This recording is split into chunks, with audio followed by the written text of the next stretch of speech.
प्रार्थना करें कि भाई रोबिन सेन है, भाई सेन है, भाई सनी जॉन है, हम इन सभी की प्रार्थना करेंगे। इन्हें हमारी प्रार्थनाओं की जरूरत है। हम सभी को एक दूसरे की प्रार्थनाओं की जरूरत है।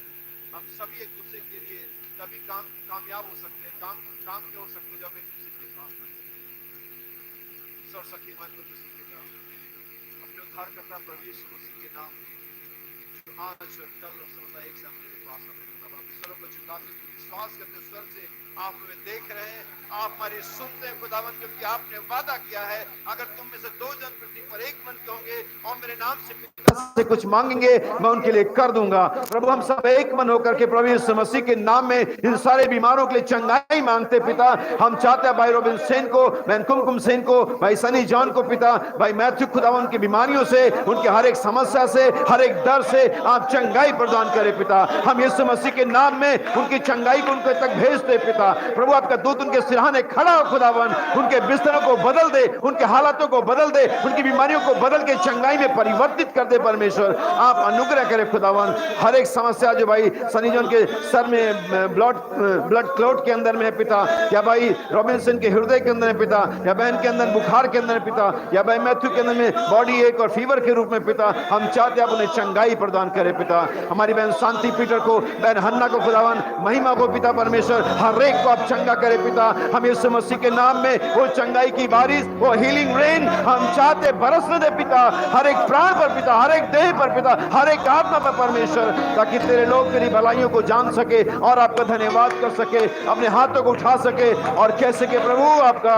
धन्यवाद हो परमेश्वर। सारी महिमा और आदर आपको देते पिता। इस सभा के लिए प्रार्थना करते, छोटा सा झुंड जबकि इस जमा है खुदा, ताकि आपके साथ संगति करे पिता, आपके साथ बातचीत करे पिता, आपके साथ एक हो जाए परमेश्वर। हम चाहते कि हर एक को बाधा जो इन्हें ऐसा करने से रोक सकती पिता, वो प्रभु यीशु मसीह के नाम में दूर हो जाए पिता। और तेरा छोटा झुंड, तेरी छोटी दुल्हन यहाँ पर तेरे वचन से अपने आप को तैयार कर सके पिता। हमारे प्राणों को आग से भरे परमेश्वर, हमारे होठों को बल प्रदान करे पिता, हमारे दुर्बल घुटनों को सीधा करे पिता, हमें हमारे हाथों को इस पृथ्वी के गुरुत्वाकर्षण से छोड़ा करके पिता आसमानों के उठाने के लिए हिम्मत प्रदान करे पिता। प्रभु हम सावधान हैं, सारी महिमा और अंदर आपको मिले पिता। मैं प्रार्थना करता पिता अल्मोड़ा मेरे भाई मार्क डैनियल के लिए पिता, उनकी पत्नी के लिए पिता, आज शादी की सालगिरह में उन्हें ब्लेस करें पिता, और अपनी आशीषों से भरे और अपनी सेवा और अपनी महिमा के लिए इस्तेमाल करे खुदावन। मैं प्रार्थना करता पिता ये छोटा झुंड आपके अनुग्रह में, आपकी कदकाठी में, आपके वचन में, आपकी संगति में बढ़ता चला जाए पिता। प्रभु जबकि तेरे वचन के लिए हम यहाँ पर खड़े हैं पिता, हाँ मैं जानता हूँ खुदावन मनुष्य तो कुछ भी नहीं पिता, लेकिन आत्मा उसे कुछ बनाता है परमेश्वर। हम सभी को उस पवित्र आत्मा की जरूरत है पिता। हम चाहते आप उसे हमें प्रदान करें पिता। इस समय को, सभा को, सारे एनवायरमेंट को, जो इस क्षेत्र के आयाम के इस पार यहाँ पर है पिता, और जो आयाम के उस पार वहां पर है पिता, मैं सभी को आपके हाथ में देता प्रभु। और हम चाहते आपका समान पवित्र आत्मा हर एक से समान तरीके से बातचीत करे पिता। ये प्रार्थना प्रभु यीशु मसीह के नाम में मांगते हैं, आमीन। इससे पहले कि मैं वचन को पढ़ूं, मेरे पास एक गवाही बहन सुमन की ओर से चाहूंगा कि मैं इसे आपके लिए पढ़ दूं। हालेलुया। और बहन दोबारा कुछ खाने पीने का वस्तु लाई है, और शायद मेरे ख्याल से पहले भी कर चुके हैं। ठीक है, अगर आप तीसरी बार भी लाएंगी उसी बात के लिए हमें कोई ऑब्जेक्शन नहीं है। साई भाई बहनों को जय मसीह की। मेरी गवाही यह है कि मैं दोपहर के समय किचन में चावल साफ कर रही थी, तो अचानक मेरे कान में एक बहुत तेज आवाज टकरा गई और मैं बेहोश हो गई। और जब मुझे होश आया तो मैं जमीन पर पड़ी हुई थी। मैंने प्रभु को धन्यवाद दिया कि मुझे कोई भी हानि नहीं हो पाई, क्योंकि मेरा बचाने वाला जीवित है। नहीं तो कुछ भी हो सकता था, क्योंकि यह जीवन यीशु मसीह का है और उसने हमें अपने लहू से खरीदा है। हम अपने यीशु मसीह के हैं। प्रभु का धन्यवाद इस गवाही के लिए, और परमेश्वर बहन को आशीष दे। और हम विश्वास करते हैं कि परमेश्वर अपने लोगों को हर उस विपत्ति से, हर उस परेशानी से जो उन पर आ सकती है, बचाता है। बाइबल की शुरुआत करने के लिए हम पढ़ेंगे योएल नबी की पुस्तक, उसका 2 अध्याय 28 वचन। आमीन। योएल नबी की पुस्तक है ये, और इसका 2 अध्याय और इसके 28 वचन मैं आपके लिए पढ़ूंगा। जैसा कि अब्राहम से परमेश्वर ने कहा, जीवन के समय तेरे पास आऊंगा, जीवन के समय वो आत्मा आएगा, और ये नंबर है 28 जो जीवन का नंबर है। उन बातों के बाद में सब प्राणियों पर अपना आत्मा उंडेलूंगा। तुम्हारे बेटे बेटियां भविष्यवाणी करेंगे, और तुम्हारे पुरनिये स्वप्न देखेंगे, और तुम्हारे जवान दर्शन देखेंगे। तुम्हारे दास और दासियों पर भी उन दिनों में मैं अपना आत्मा उंडेलूंगा। प्रभु के उसके वचन पर हम सभी बैठ सकते हैं। प्रभु आप सभी के साथ हो और आशीष देवे। हालेलुया। यीशु मसीह के मधुर नाम में आप सभी को जय मसीह की। और यीशु मसीह आप सभी को अपनी आत्मा से भरे होने पर सुबह परमेश्वर का आत्मा आप पर मंडराए। कितने लोग कहने तैयार है आप प्रभु का आत्मा? आइए एक बार कहें प्रभु का आत्मा, प्रभु का आत्मा। जब आप इसे कहते हैं तो ये आपके अंदर में कुछ करता है। हालेलुया। इसीलिए बाइबल कहते हैं आइए जो दुर्बल है वो कहे मैं बलवंत हूं। जो दुर्बल है वो क्या कहें? मैं बलवंत हूं। जो गरीब है वो कहे मैं, जो बीमार है वो कहे मैं। हालेलुया। क्योंकि परमेश्वर ऐसा करने में सामर्थी है। वो हमेशा से बदलाव करता आया है और अंतिम काम जो पृथ्वी पर वो करेगा वो बदलेगा हमारी दिनहीन देहों को। उसने पहले हमारे जीवन को बदला, उसने हमारे चाल चलन को बदला, उसने हमारे खाने पीने को बदला, उसने हमारे देखने को बदला, उसने हमारे संस्था हमारे धर्म को बदला, उसने हमारे विश्वास को बदला। क्या हमारी देहों को नहीं बदलेगा? वो बदलते बदलते बदलते बदलते जा रहा है। हम बदल गए एक दिन हमारे खाने पीने में, हम एक दिन बदल गए हमारे पहनने ओढ़ने में, हम एक दिन बदल गए हमारे बोलने चालने में, हम एक दिन बदल गए हमारे देखने में, और एक दिन हम बदल जाएंगे। अगर हमारा ये सब कुछ बदलाव हो गया है, शुरू हुआ है, तो बाइबल के जिसने मसीह के दिन तुम्हारे अंदर में भले कामों का आरंभ किया है वही यीशु मसीह के दिन में उसका अंत भी करेगा, उसको पूरा भी करेगा। जिसने नेव डाली है वो छत भी डालेगा। और नेव पड़ी, इसमें किसी को कोई संदेह नहीं है, कोई शंका नहीं है कि नेव पड़ी है। और अगर नेव पड़ी है तो छत डलने जा रही है। आमीन। अगर एक अनुग्रह नीचे है तो दूसरा अनुग्रह पुकारते हुए आ रहा है। अगर कहीं छोटा उकाब का बच्चा है, मामा ईगल आ रही है। हालेलुया। वो उकाब में आ रही है ये कहते हुए मेरे बच्चे एक जंप और ऊपर, और फिर मैं तुझे आसमान के अनंत ऊंचाइयों में। प्रभु का नाम मुबारक हो। परमेश्वर हमसे व्यवहार करता है, परमेश्वर हमसे बातचीत करता है, परमेश्वर हमसे प्रेम करता है। अगर कोई किसी को मालूम चले कि इस देश का, इस स्टेट का या इस शहर का मेयर उनसे प्रेम करता है, और वो सभी को बताना आरंभ करेंगे कि शहर का मेयर मुझसे, जोगिंदर रौतेला मुझसे प्रेम करता है। शहर का डीएम वंदना चौहान जो भी है, अगर वो आपसे प्रेम को बताएंगे, ओ डीएम हमसे। अगर सीएम पुष्कर सिंह धामी की बात हो जाए तो क्या ही और बड़ी बात हो जाएगी। अगर कोई आपसे कहे कि नरेंद्र मोदी भी आपसे प्रेम करता है तो फिर कौन बीजेपी, कौन आरएसएस, आप तो सीना बाहर निकालेंगे, क्योंकि नरेंद्र मोदी मुझसे। लेकिन अगर कोई कहे पुतिन आपसे प्रेम करता है, जो बाइडन आपसे प्रेम करता है, बेंजामिन नेतन्याहू आपसे प्रेम करता है, तब तो और बड़ी बात होगी। लेकिन अगर मैं आपसे कहूं कि ब्रह्मांड का परमेश्वर एल एला एलोहिम, महान परमेश्वर, इजराइल का परमेश्वर नहीं, वो सिर्फ इजराइल का परमेश्वर नहीं, बाइबल के जातियों का परमेश्वर है। पृथ्वी भर में उसके न्याय के काम होते हैं। वो पृथ्वी का राजा है, वो सौर मंडल का राजा है, वो पृथ्वी ब्रह्मांड का राजा है, वो राजाओं का राजा है। और वो राजाओं का राजा आपसे फिर भी हम कहेंगे अच्छा सच में, मुझे पहले पता नहीं चला। क्योंकि इसलिए आपको नहीं, क्योंकि आप नहीं करते हैं। और तब नबी इस गीत को कितना अच्छे से गाता, I love him because he first love me. अगर उसने मुझसे पहले प्रेम किया तो आइए हम भी उससे क्या करें। और प्रेम सिर्फ बोलने में नहीं है, प्रेम बाइबल कहते प्रेम का प्रमाण दो। अगर तुम मुझसे प्रेम रखते हो तो इसकी ये बात का चिन्ह हो कि आपस में एक दूसरे से, अगर तुम मुझसे प्रेम रखते तो मेरी आज्ञाओं को भी। अब कौन प्रेम करता है? क्योंकि जब तक हम प्रेम का डेफिनेशन नहीं जानते तब तक हम बोल सकते हैं हम करते, लेकिन जब डेफिनेशन पता चलता है, हम किसी चीज को दौड़ते जानने के लिए जल्दी से मिल जाए, लेकिन जब जाके पढ़ते हैं टर्म्स और कंडीशन, नियम और शर्तें, तब वो नियम और शर्तें हमारे जीवन में डिस्टर्ब पैदा करते हैं, हम उसे छोड़ देते। नहीं, हम नहीं ले सकते। बहुत सारी बार लोग यीशु के प्रेम के प्रचारक बुलावा देते, जगत, परमेश्वर ने जगत से ऐसा, हम प्रचारक की बुलावा देते हैं और हमें देना ही है, क्योंकि परमेश्वर ने इसमें कोई शक नहीं किया है, उसने किया है। लेकिन जब हम आते हैं और तब चीजें कठिन हो जाती, तब प्रचारक टर्म्स और कंडीशन बयान करने लगता है। तब संडे चर्च बुलाता है और फिर कहता है समय चाहिए, फिर ये और फिर वो, और फिर टर्म्स और कंडीशन बुलाता है, और फिर बहुत सारे लोग बैक हो जाते हैं। अरे इतनी अगर मुझे बातें पता होती, मैं तो सुना मुझसे प्रेम करता है, चाहे मैं बेविचार करता रहूं, चाहे मैं चोरी करता रहूं, मैं चाहे झूठ बोलता रहूं, चाहे मैं जैसे कपड़े पहनूं, वो बस मुझसे। ऐसा नहीं है।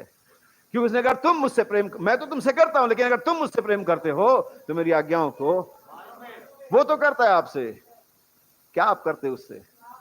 आमीन। प्रभु का धन्यवाद हो उस प्रेम के लिए जिससे परमेश्वर ने हमें प्रेम किया। और जो प्रेम परमेश्वर हमसे करता है वो इस रीति से हम पर जाहिर हुआ, उसने अपने पुत्र को भेजा। जो प्रेम हमसे परमेश्वर करता है वो अनंत प्रेम है, वो बाइबल कहती है वो एवरलास्टिंग लव है। और जो प्रेम हमसे परमेश्वर करता है, सबसे जो बड़ी उस खूबी उस प्रेम की है, वो अनकंडीशनल लव है।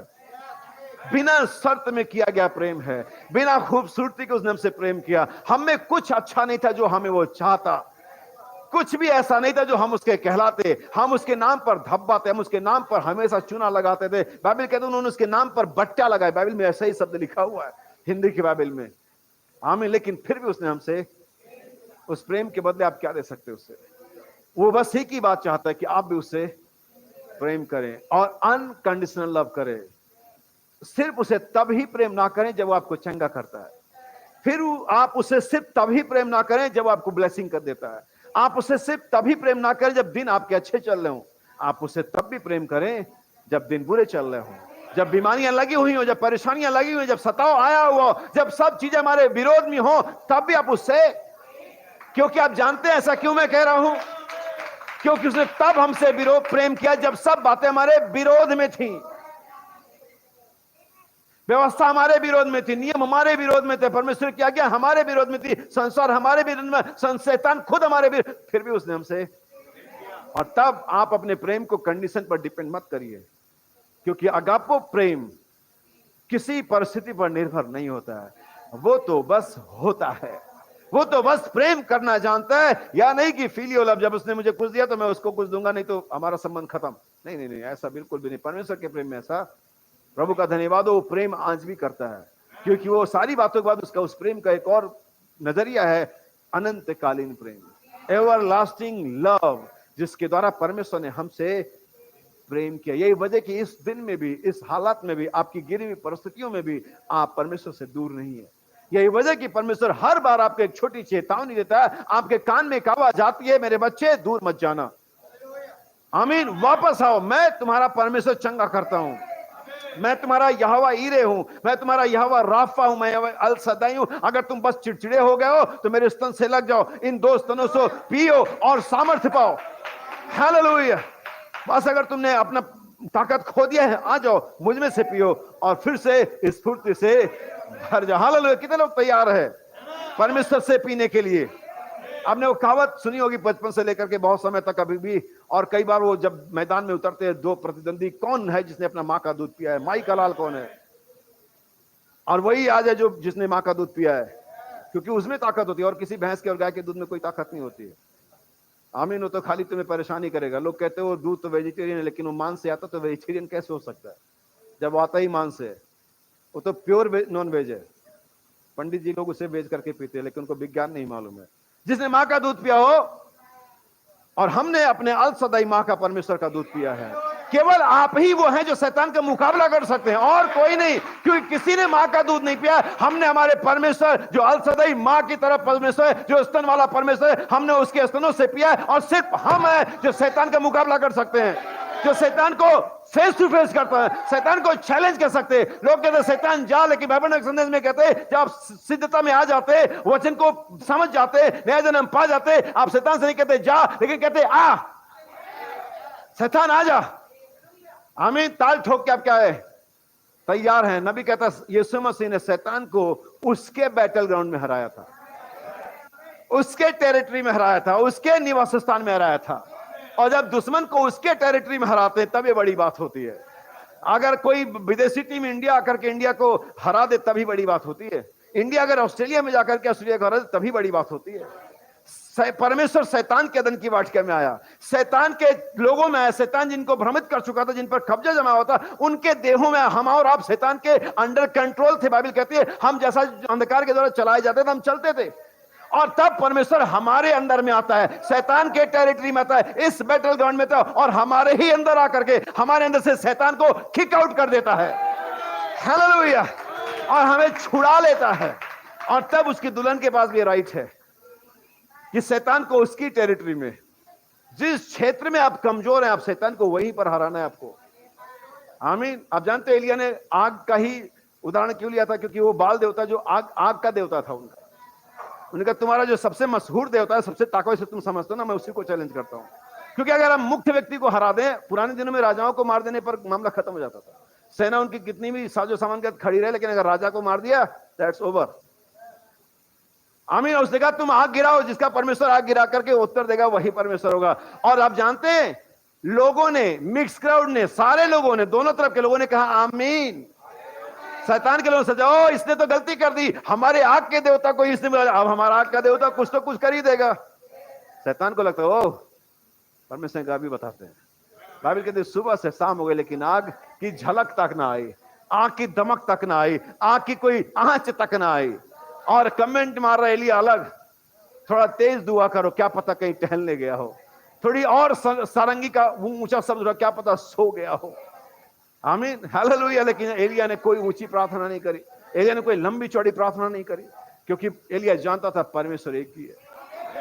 हालेलुया। उसने कहा परमेश्वर मैंने वचन के अनुसार कर दिया है, मैंने वो कर दिया जो आपने कहा था, मैंने हर एक नियम को, हर एक शर्त को पूरा किया, मैंने सारे बॉक्स को टिक कर दिया है। अब आपका नंबर है खुदावन, मैंने यहां पर वो किया जो आपने मुझसे कहा, अब आपका समय है। जब पत्ती खेलते हैं तो एक बार आपका टर्न होता है, फिर अगले का टर्न होता है। आपने अपना अगर कर दिया है, निश्चिंत रहिए परमेश्वर अपना जरूर करेगा।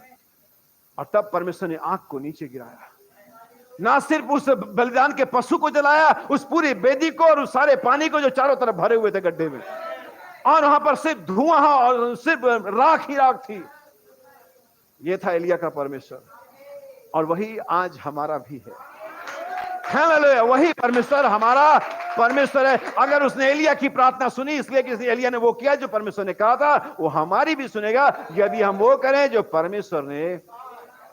मैं एक दिन देख रहा था, एक वीडियो देख रहा था, वहां पर एनालिस्ट बता रहे थे, जो विशेषज्ञ बता रहे थे, जब पिरामिड के ऊपर में एक व्यक्ति था, अंग्रेज था, कोई ब्रिटिशर था, और उसने पिरामिड के ऊपर में जो गीजा की पिरामिड है उस पर 10 साल का रिसर्च किया, 10 साल तक रिसर्च किया, और उसको बहुत ज्यादा उसमें चीजें नहीं मिली खास, लेकिन उस 10 सालों में उसने एक चीज जरूर ऑब्जर्व करी। एक चीज उसने नोटिस किया कि अगर इस पिरामिड में भूल से कोई कुत्ता, कोई सियार या कोई बिल्ली या कोई चूहा अंदर आ जाता है, वो बस बाहर नहीं निकल पाता और वहां पर मर जाता है। लेकिन जब वो मर जाता है तो अगर सामान्य तरीके से कोई व्यक्ति या कोई पशु, कोई बॉडी मर जाती है तो सड़ने लगती है और उसमें से बहुत ही भयंकर दुर्गंध आती है, जैसा कि लाजर के केस में बाइबल में लिखा भी है। लेकिन उसने बताया कि जब पिरामिड के अंदर में कोई मरता है तो बस वो सड़ता नहीं है, वो सूख जाता है, ड्राई हो जाता है, लेकिन कोई सड़ाहट, कोई स्मेल वहां पर नहीं आती है। और तब मुझे कई साल पहले एक प्रचारक ने इसी बात पर हमें टोंट मारा, और तुम क्यों पिरामिड की बात करते हो, इसमें तो मुर्दे रखे जाते थे मिस्र के। मुझे लगता है कि मिस्र के लोगों ने, शैतान के जो परमेश्वर के अपोजिशन में है, वो लोग कहीं ना कहीं कुछ बात जानते हैं और उसी ट्रैक पर चलते, उसी पैटर्न पर चलते हैं। उन्होंने पिरामिड का निर्माण कराया ताकि अपनी मरी बॉडी को, अपने राजाओं के शरीरों को, रानियों के शरीरों को वहां पर रख सके, क्योंकि उनको एक बात मालूम था कि इस पिरामिड में रखने पर सड़ेंगे नहीं। मैं आपके लिए चाहता हूं कि बाइबल आपकी आयत पढ़ लो, पहला दूसरा पत्रस पहला अध्याय 4 वचन। सब्जेक्ट मेरा वही है जो पिछले 2 सप्ताहों से चल रहा है। आमीन। पहला दूसरा पत्रस पहला अध्याय 4 वचन सुनिएगा। मैंने क्या बताया कि पिरामिड में रखी हुई कोई भी लाश, चाहे इंसान की हो चाहे जानवर की हो, सड़ती नहीं है। और उस व्यक्ति ने जिसने 10 साल का ऑब्जर्व किया, उसने बताया, लोगों को सजेशन दिया कि हमें हॉस्पिटल्स के जो निर्माण है और पिरामिड के शेप में करने चाहिए। उसने अपनी लॉजिक लगाई, लेकिन आइए हम बाइबल की लॉजिक को देखें। पहला दूसरा पत्रस पहला अध्याय 4 वचन।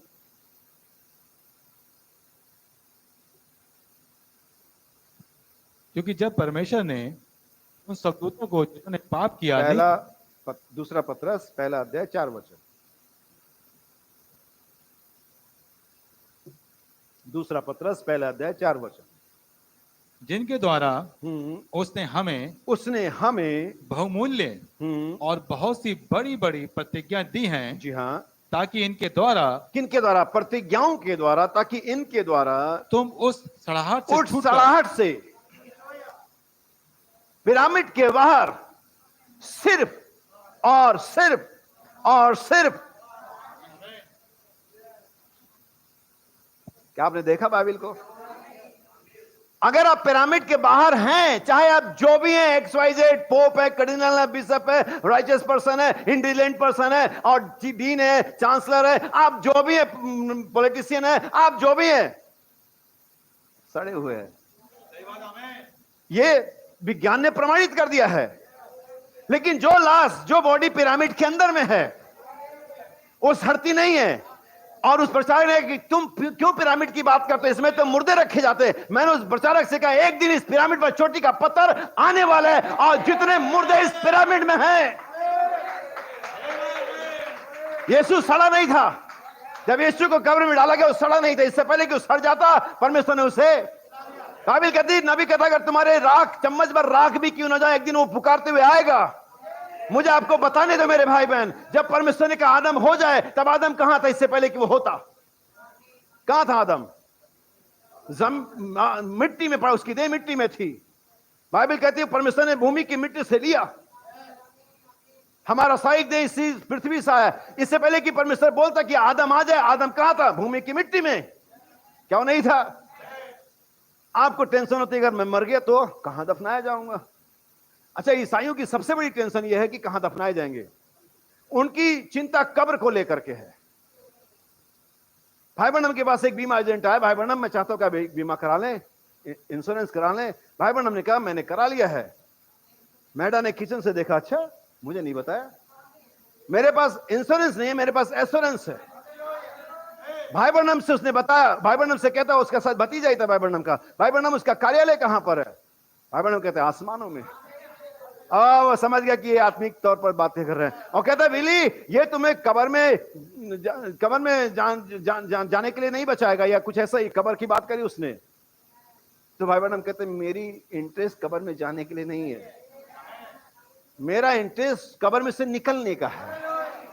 तुम्हारा इंटरेस्ट कब्र में जाने का है, कहां दफनाए जाएंगे। और मेरी सारी चिंता यह है कि कैसे निकल जाएंगे।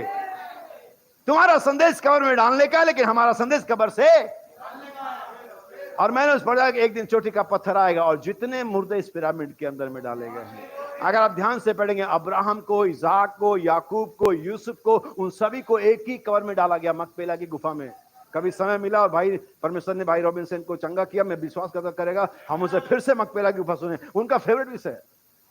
हालेलुया। और सभी को एक ही जगह दफना, क्योंकि वो जानते थे। यूसुफ ने कहा सुनो मुझसे वादा करो, मेरी हड्डियों को मिस्र में मत छोड़ना और इसे उसी कब्र में डालना जहां पर मेरा पिता, मेरा दादा, मेरा लक्कड़ दादा दफनाया गया था। क्योंकि जानता था एक पुनरुत्थान यरूशलेम में आएगा, उससे बाहर कोई पुनरुत्थान नहीं आएगा, पिरामिड के बाहर कोई पुनरुत्थान नहीं है। अगर कोई पुनरुत्थान है इस पिरामिड के अंदर ही है, क्योंकि इसी पर चोटी का पत्थर और किसी पर नहीं आएगा। तो मेरे भाई बहन, पिरामिड, इसीलिए आपका शेप पिरामिड के शेप में होना चाहिए। इसलिए कहती है ताकि तुम इनके द्वारा, इन बड़ी बड़ी बहुमूल्य प्रतिज्ञाओं द्वारा इस संसार की सड़ाहट से छूट करके ईश्वरीय स्वभाव के, डिवाइन नेचर के सहभागी हो जाओ। क्या आप समझ पाए मेरे भाई और बहन? यही वजह कि हमारे पिरामिड का संदेश मुख्य संदेश है, अंत के दिनों का संदेश मुख्य संदेश है, 7 गर्जन मुख्य संदेश है। कलीसियाओं ने, बड़े बड़े प्रचारकों ने इसे रिजेक्ट किया हुआ है, लेकिन आने वाले सप्ताह में इसकी कुछ हकीकत आपके सामने लेकर के आऊंगा। आइए हम वचन की ओर चलें, जो आज का मेरा संदेश है, आप प्रभु का आत्मा मुझ पर है। ये तीसरा हिस्सा है इसका। और हम विश्वास करते हैं कि अगर प्रभु ने मेरे पास 2 प्लान है, या तो मैं इसे पूरा प्रचार कर दूं और थोड़ा सा 15-20 मिनट ज्यादा ले लूं, या तो मैं इसे छोड़ दूं और अगले सप्ताह के प्रचार करूं। खैर, जैसा ही परमेश्वर मुझे समझ अगुवाई देगा मैं वैसा करूंगा। मैं चाहता हूं कि हम एक और वचन निकाल लें, और ये आपको मिलता है यूहन्ना का सुसमाचार, और उसका दूसरा अध्याय, पहले 20 वचन पढ़ेंगे और फिर आगे हम बढ़ेंगे। यूहन्ना का सुसमाचार, उसका 20वां अध्याय, दूसरा अध्याय 20वीं आयत। पहला यूहन्ना, मुझे माफ करें, यूहन्ना की पत्री है ये, यूहन्ना की पत्री, पहला यूहन्ना दूसरा अध्याय 20 वचन। ध्यान सुनिएगा। और तुम्हारा तो उस पवित्र से अभिषेक हुआ है, और तुम सब कुछ जानते हो। तुम सब कुछ जानते हो। आप जानते हैं, आप क्यों सब कुछ जानते हैं? कैसे आप सब कुछ जान सकते हैं? अनॉइंटिंग, और सिर्फ अनॉइंटिंग। बहुत, मैं बाइबल पढ़ने में विश्वास करता हूं और हमें पढ़ना ही चाहिए, प्रतिदिन पढ़ना चाहिए। जो नहीं पढ़ता क्रिश्चियन भी नहीं है। हमें प्रतिदिन इसे पढ़ना चाहिए। हमें याद रखिए इस चीज को। और नबी कहता, लेकिन सिर्फ यही एक कारण नहीं कि आप बाइबल को जान सकते, क्योंकि जिन दिनों में यीशु वहां पर था, उन दिनों में जो स्कॉलर्स थे, जो फरीसी और शास्त्री थे, वो बहुत ज्यादा अपने समय की बाइबल को जानते थे। ये जरूरी कि हम इसे पढ़ें। बहुत सारे लोग, मैं भाई बहनों से बात करते बताते हैं मुझे, बहुत सारे लोग इसे पढ़ रहे, बहुत सारे लोगों ने इसे पढ़ लिया, बहुत सारे लोग इसे दोबारा और तिबारा और चौथी बार कोई लोग पढ़ रहे हैं। कितने लोगों ने कभी एक बार बाइबल पढ़ लिया? कितने लोग एक बार पूरी बाइबल पढ़ी है? अब जिन्होंने नहीं पढ़ी उनके लिए थोड़ी सी अजीब बात है, और मेरे लिए भी, कि आपने आखिर बाइबल क्यों नहीं पढ़ी। आपको इसे पढ़ना चाहिए। सारा काम छोड़ दीजिए, एक बार बाइबल को कंप्लीट करिए। आमीन। सो यीशु के दिनों में वो यीशु से कहीं अधिक बाइबल पढ़े हुए थे, लेकिन वो ये नहीं जानते थे कि जिससे वो बात करो खुद बाइबल है। वो खुद बाइबल है, उनको ये नहीं मालूम था। यही वजह कि कई बार हमारे मसीह भाई बहनों को ऐसे आप देखते हैं जो बाइबल नहीं पढ़ सकते, यानी कि पढ़े लिखे नहीं है, लेकिन जब आप उन्हें देखते हैं तो आप बाइबल को पढ़ते हैं। नबी कहता है, याद रखिए, परमेश्वर ने इस जगत में बाइबल को प्रिंट फॉर्म में दिया तो है, लेकिन बहुत सारे लोग इसे पढ़ नहीं सकते क्योंकि वो शायद इसे पढ़ना नहीं जानते। लेकिन आप जब उनके सामने वो जीवन जीते जो इस बाइबल में इस दिन के लिए लिखा हुआ है, आप उनके सामने चलती फिरती बाइबल है और वो आपको पढ़ते हैं। बाइबल में ऐसा लिखा भी है। सो क्या बाइबल कहती है, फिर से एक बार सुनिए इसे, तुम्हारा तो उस पवित्र से अभिषेक हुआ है। हाँ जी, और तुम सब कुछ जानते हो। तुम सब कुछ जानते हो। मैंने तुम्हें इसलिए नहीं लिखा कि तुम सत्य को नहीं जानते, पर इसलिए कि उसे जानते हो, और इसलिए कि कोई झूठ सत्य की ओर से नहीं। अब देखिए, यहां पर जब भी आप बाइबल को पढ़ेंगे, जैसा कि मैंने बताया, बहुत सारे बाइबल के अंदर में ऐसे शब्द हैं जो जिसे हम कहते हैं पेयर में रहते हैं, और वैसे ही सत्य और आत्मा है, पवित्र आत्मा, आत्मा और सच्चाई। यीशु का सत्य का आत्मा आएगा, तुम सत्य को जानोगे, सत्य तुम्हें, और वास्तव में बिना पवित्र आत्मा की कोई आजादी नहीं होती है। बाइबल दूसरा Corinthians 3:17 में कहती है, जहां कहीं प्रभु का आत्मा है वहां आजादी है। यानी कि सत्य और आत्मा एक साथ आते हैं। कोई भी ऐसा सत्य जो बाइबल का है बिना पवित्र आत्मा के रिवील नहीं हो सकता। और पवित्र आत्मा जब भी आपको मिलेगा तो बाइबल के सत्य पर आपकी अगुवाई करेगा, किसी दुनिया के कल्चर पर, चल रहे ट्रेंड पर, और किसी व्यक्ति के बुद्धिमत्ता पर आपकी अगुवाई कभी नहीं करेगा। यहां तक कि पौलुस, जो उस दिन का सबसे अधिक पढ़ा लिखा एक व्यक्ति था, जो गैमलियल के कदमों में शिक्षा पाई थी, जब उसने पवित्र आत्मा पाया, तब वो जब कुरिन्थियों की कलीसिया में आता तो कहता है, जब मैं तुम्हारे पास आया तो मनुष्य के ज्ञान के द्वारा नहीं आया, मैं ज्ञान की उत्तमता के द्वारा नहीं आया, बल्कि मैं तो डरते और कांपते हुए तुम्हारे पास आया, ताकि तुम्हारा भरोसा मेरे ज्ञान पर या मनुष्य के ज्ञान पर ना हो। तुम्हारा भरोसा किसी स्कॉलर, किसी पीएचडी होल्डर पर ना, लेकिन तुम्हारा भरोसा परमेश्वर की सामर्थ्य पर हो। और परमेश्वर की सामर्थ्य पवित्र आत्मा है। परमेश्वर की सामर्थ्य क्या है? आइए कहें, परमेश्वर की सामर्थ्य पवित्र आत्मा है। यस, जब आप इसे कहते हैं, आप इसे याद रखते हैं, तब आपके हृदय के अंदर में जाता है, तभी आपसे फिर दोबारा बातचीत करता है।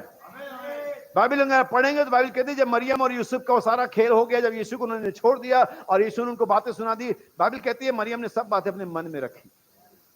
पढ़ा आपने? मन में रखी तो मन में से बाहर भी कभी दिमाग में भी आती होंगी, सोचती जरूर होगी। और उसी सोचने का नतीजा था कि जब गलील के कानाए शहर में यीशु उपलब्ध था, दाखरस कम हो गया, और तब लोग मरियम के पास गए, उन्हें सोचा, उन्होंने कहा उसके पास जाओ। तब आपके मन में जब ये रहेगा, आप जब समय आएगा आप इसे निकालेंगे और आप इसे शैतान के सामने प्रेजेंट करेंगे, और यकीन मानिए ये शैतान पर हमेशा जयवंत होता है। आमीन। सो बाइबल कहती है, तुम्हारा अभिषेक उस पवित्र की ओर से हुआ है। कितने लोग उस अभिषेक को चाहते हैं आज सुबह में? अगर आप अभिषेक चाहते तो सिर्फ आपको ही करना है। जब भी बाइबल के अंदर में किसी का अभिषेक होता था, तो जो भविष्यवक्ता या जो भी व्यक्ति उनका अभिषेक करता था, याजक, वो व्यक्ति इसका अभिषेक होना था, वो घुटने पर आता था, अपने हाथ तक ऊपर उठाता था और अपने आप को उस लीडर के, उस भविष्यवक्ता के, उस नबी के या याजक के हैंड ओवर कर देता, और जितना भी तेल उड़ेलना उड़ेल लो। और जब आप अभिषेक चाहते हैं तो सिर्फ एक काम करिए, अपने आप को सरेंडर करिए और परमेश्वर के सामने अपने आप को ओपन करिए कि परमेश्वर आपके रहम की बूंदें मेरे प्राण पर पड़ने दे।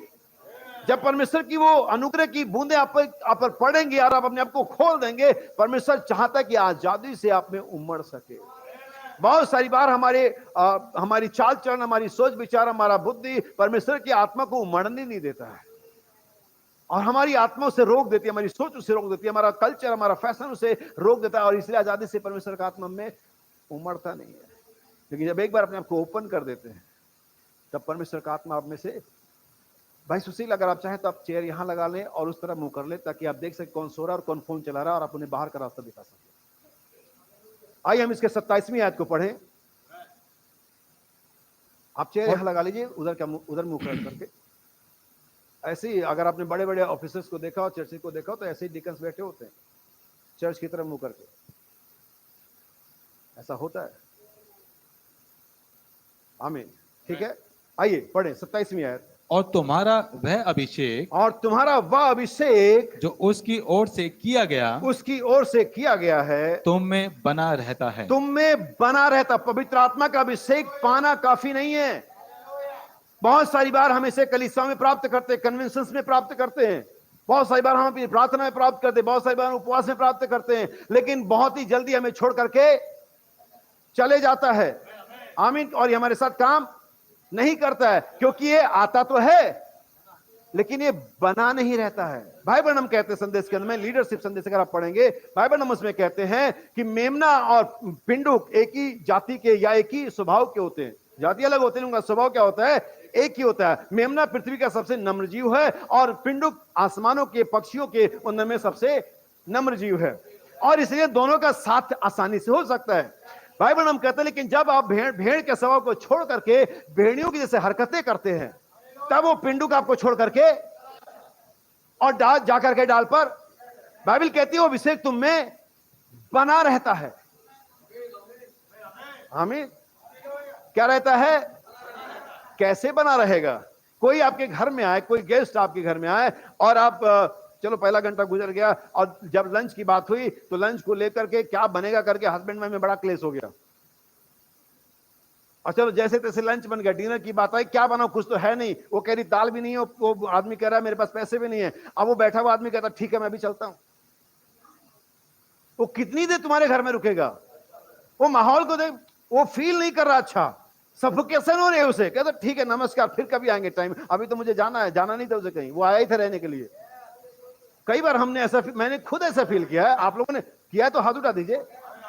इसमें कोई ऐसे ही पवित्र आत्मा जो हमारे जीवनों में आ तो जाता है कई बार, क्योंकि हमारे कई बार रिपेंट करते, कई बार सीरियस सही होती है, वो आ तो जाता है उड़ करके, हाँ बहुत बढ़िया। लेकिन जब वो घर जाता है, जब वो ऑफिस में जाता है, जब वो अकेले में बंदा होता है और फिर देखते ही आदमी तो अलग ही है, ये औरत तो अलग ही है, भाई तो अलग ही है, बहन तो अलग ही है, कहता अभी तो चल रहा हूं मैं, और जाकर के डाल पर नबी कहता फिर वो मैं इंतजार करता है कि कब हमारा स्वभाव भेड़ की तरह होगा। और जैसे हम अपने आप को फिर से रिपेंट करते, करेक्ट करते प्रभु ठीक है गलती हो गई, वो फिर वापस आप ऊपर आता है। लेकिन नबी कहते हैं एक दिन अगर आप अपनी हालतों को सुधारेंगे नहीं, अगर अपने आप को वचन में करेक्ट नहीं करेंगे, अगर हमेशा के लिए चीजों को जो गलत हुई नहीं छोड़ेंगे, खाली आपने गलत हुआ, आपने आए सॉरी बोला, रिपेंट कर लिया, आप फिर वही कर रहे हैं, तो एक दिन नबी कहते पिंडुक आखिरी उड़ान भरेगा, फिर कभी ना वापस आने के लिए। और तब बाइबल कहती है एसाव के समान आंसू बहा बहा करके उसको मौका नहीं मिला। तब बाइबल कहती है जो धर्मी हो धर्मी बना रहेगा, जो मलिन है मलिन बना गया, और जो पवित्र है वो पवित्र। आप कैसे जानते आखिरी बार अभी नहीं है? मैं कैसे डिस्क्राइब करूं कि आखिरी बार नहीं है? क्या हो अगर ये आखिरी बार हो? क्या हो अगर ये आखिरी बार हो कि पवित्र आत्मा ने आपको छोड़ दिया हुआ है, आपको पता नहीं चलेगा कि हो चुका है। लेकिन अगर बाइबल कहती है यदि तुम आज उसके शब्द को सुनो तो अपने आप को परमेश्वर के सन्मुख ले आओ, परमेश्वर से रो चिल्लाओ, बेदी के सींगों को पकड़ लो, और उसके समान जिसको मारने के लिए लोग आ रहे थे वो जाकर के बेदी के सींगों को पकड़ लिया, जब तक तू मुझे माफ नहीं करेगा मैं जाने वाला। अय्यूब ने कहा, याकूब ने कहा अगर तू मुझे आशीष नहीं देगा मैं तुझे छोड़ने का नहीं। जब तक कि आपको ब्लेसिंग नहीं मिलती, जब तक कि पवित्र आत्मा नहीं मिलता, जब तक कि चंगाई नहीं मिलती, जब तक कि छुटकारा नहीं मिलता, जब तक कि आपका परिवर्तन नहीं आता, आपको पकड़ के रखना है। आप कैसे जानते आखिरी बार अभी नहीं है? अगर नहीं है तो ये हो गया। नबी कहता क्या पता हम ऐसे समय प्रचार करें जब तीसरा खिंचाव हो। तीसरा खिंचाव के बारे में बहुत सारे लोग प्रचार आपने सुना, तीसरा खिंचाव, तीसरा खिंचाव, तीसरा खिंचाव। हर खिंचाव के दो पहलू हैं, जैसा कि हर मोहरों के दो पहलू हैं, एक अंदर की तरफ एक बाहर की तरफ। बहुत कम लोग जानते हैं सारी चीजों को, और वो मोहरे के दोनों पहलू तो बता देंगे लेकिन वो खिंचाव का दोनों पहलू नहीं बताते हैं। वो खिंचाव का एक पहलू बताएंगे स्पोकन वर्ड मिनिस्ट्री, और बोलेंगे हो जाएगा हो जाएगा हो जाएगा। आइए दूसरा पहलू देखें। यीशु मसीह के तीन खिंचाव, नूह के तीन खिंचाव थे। पहला खिंचाव क्या था? प्रचार करना।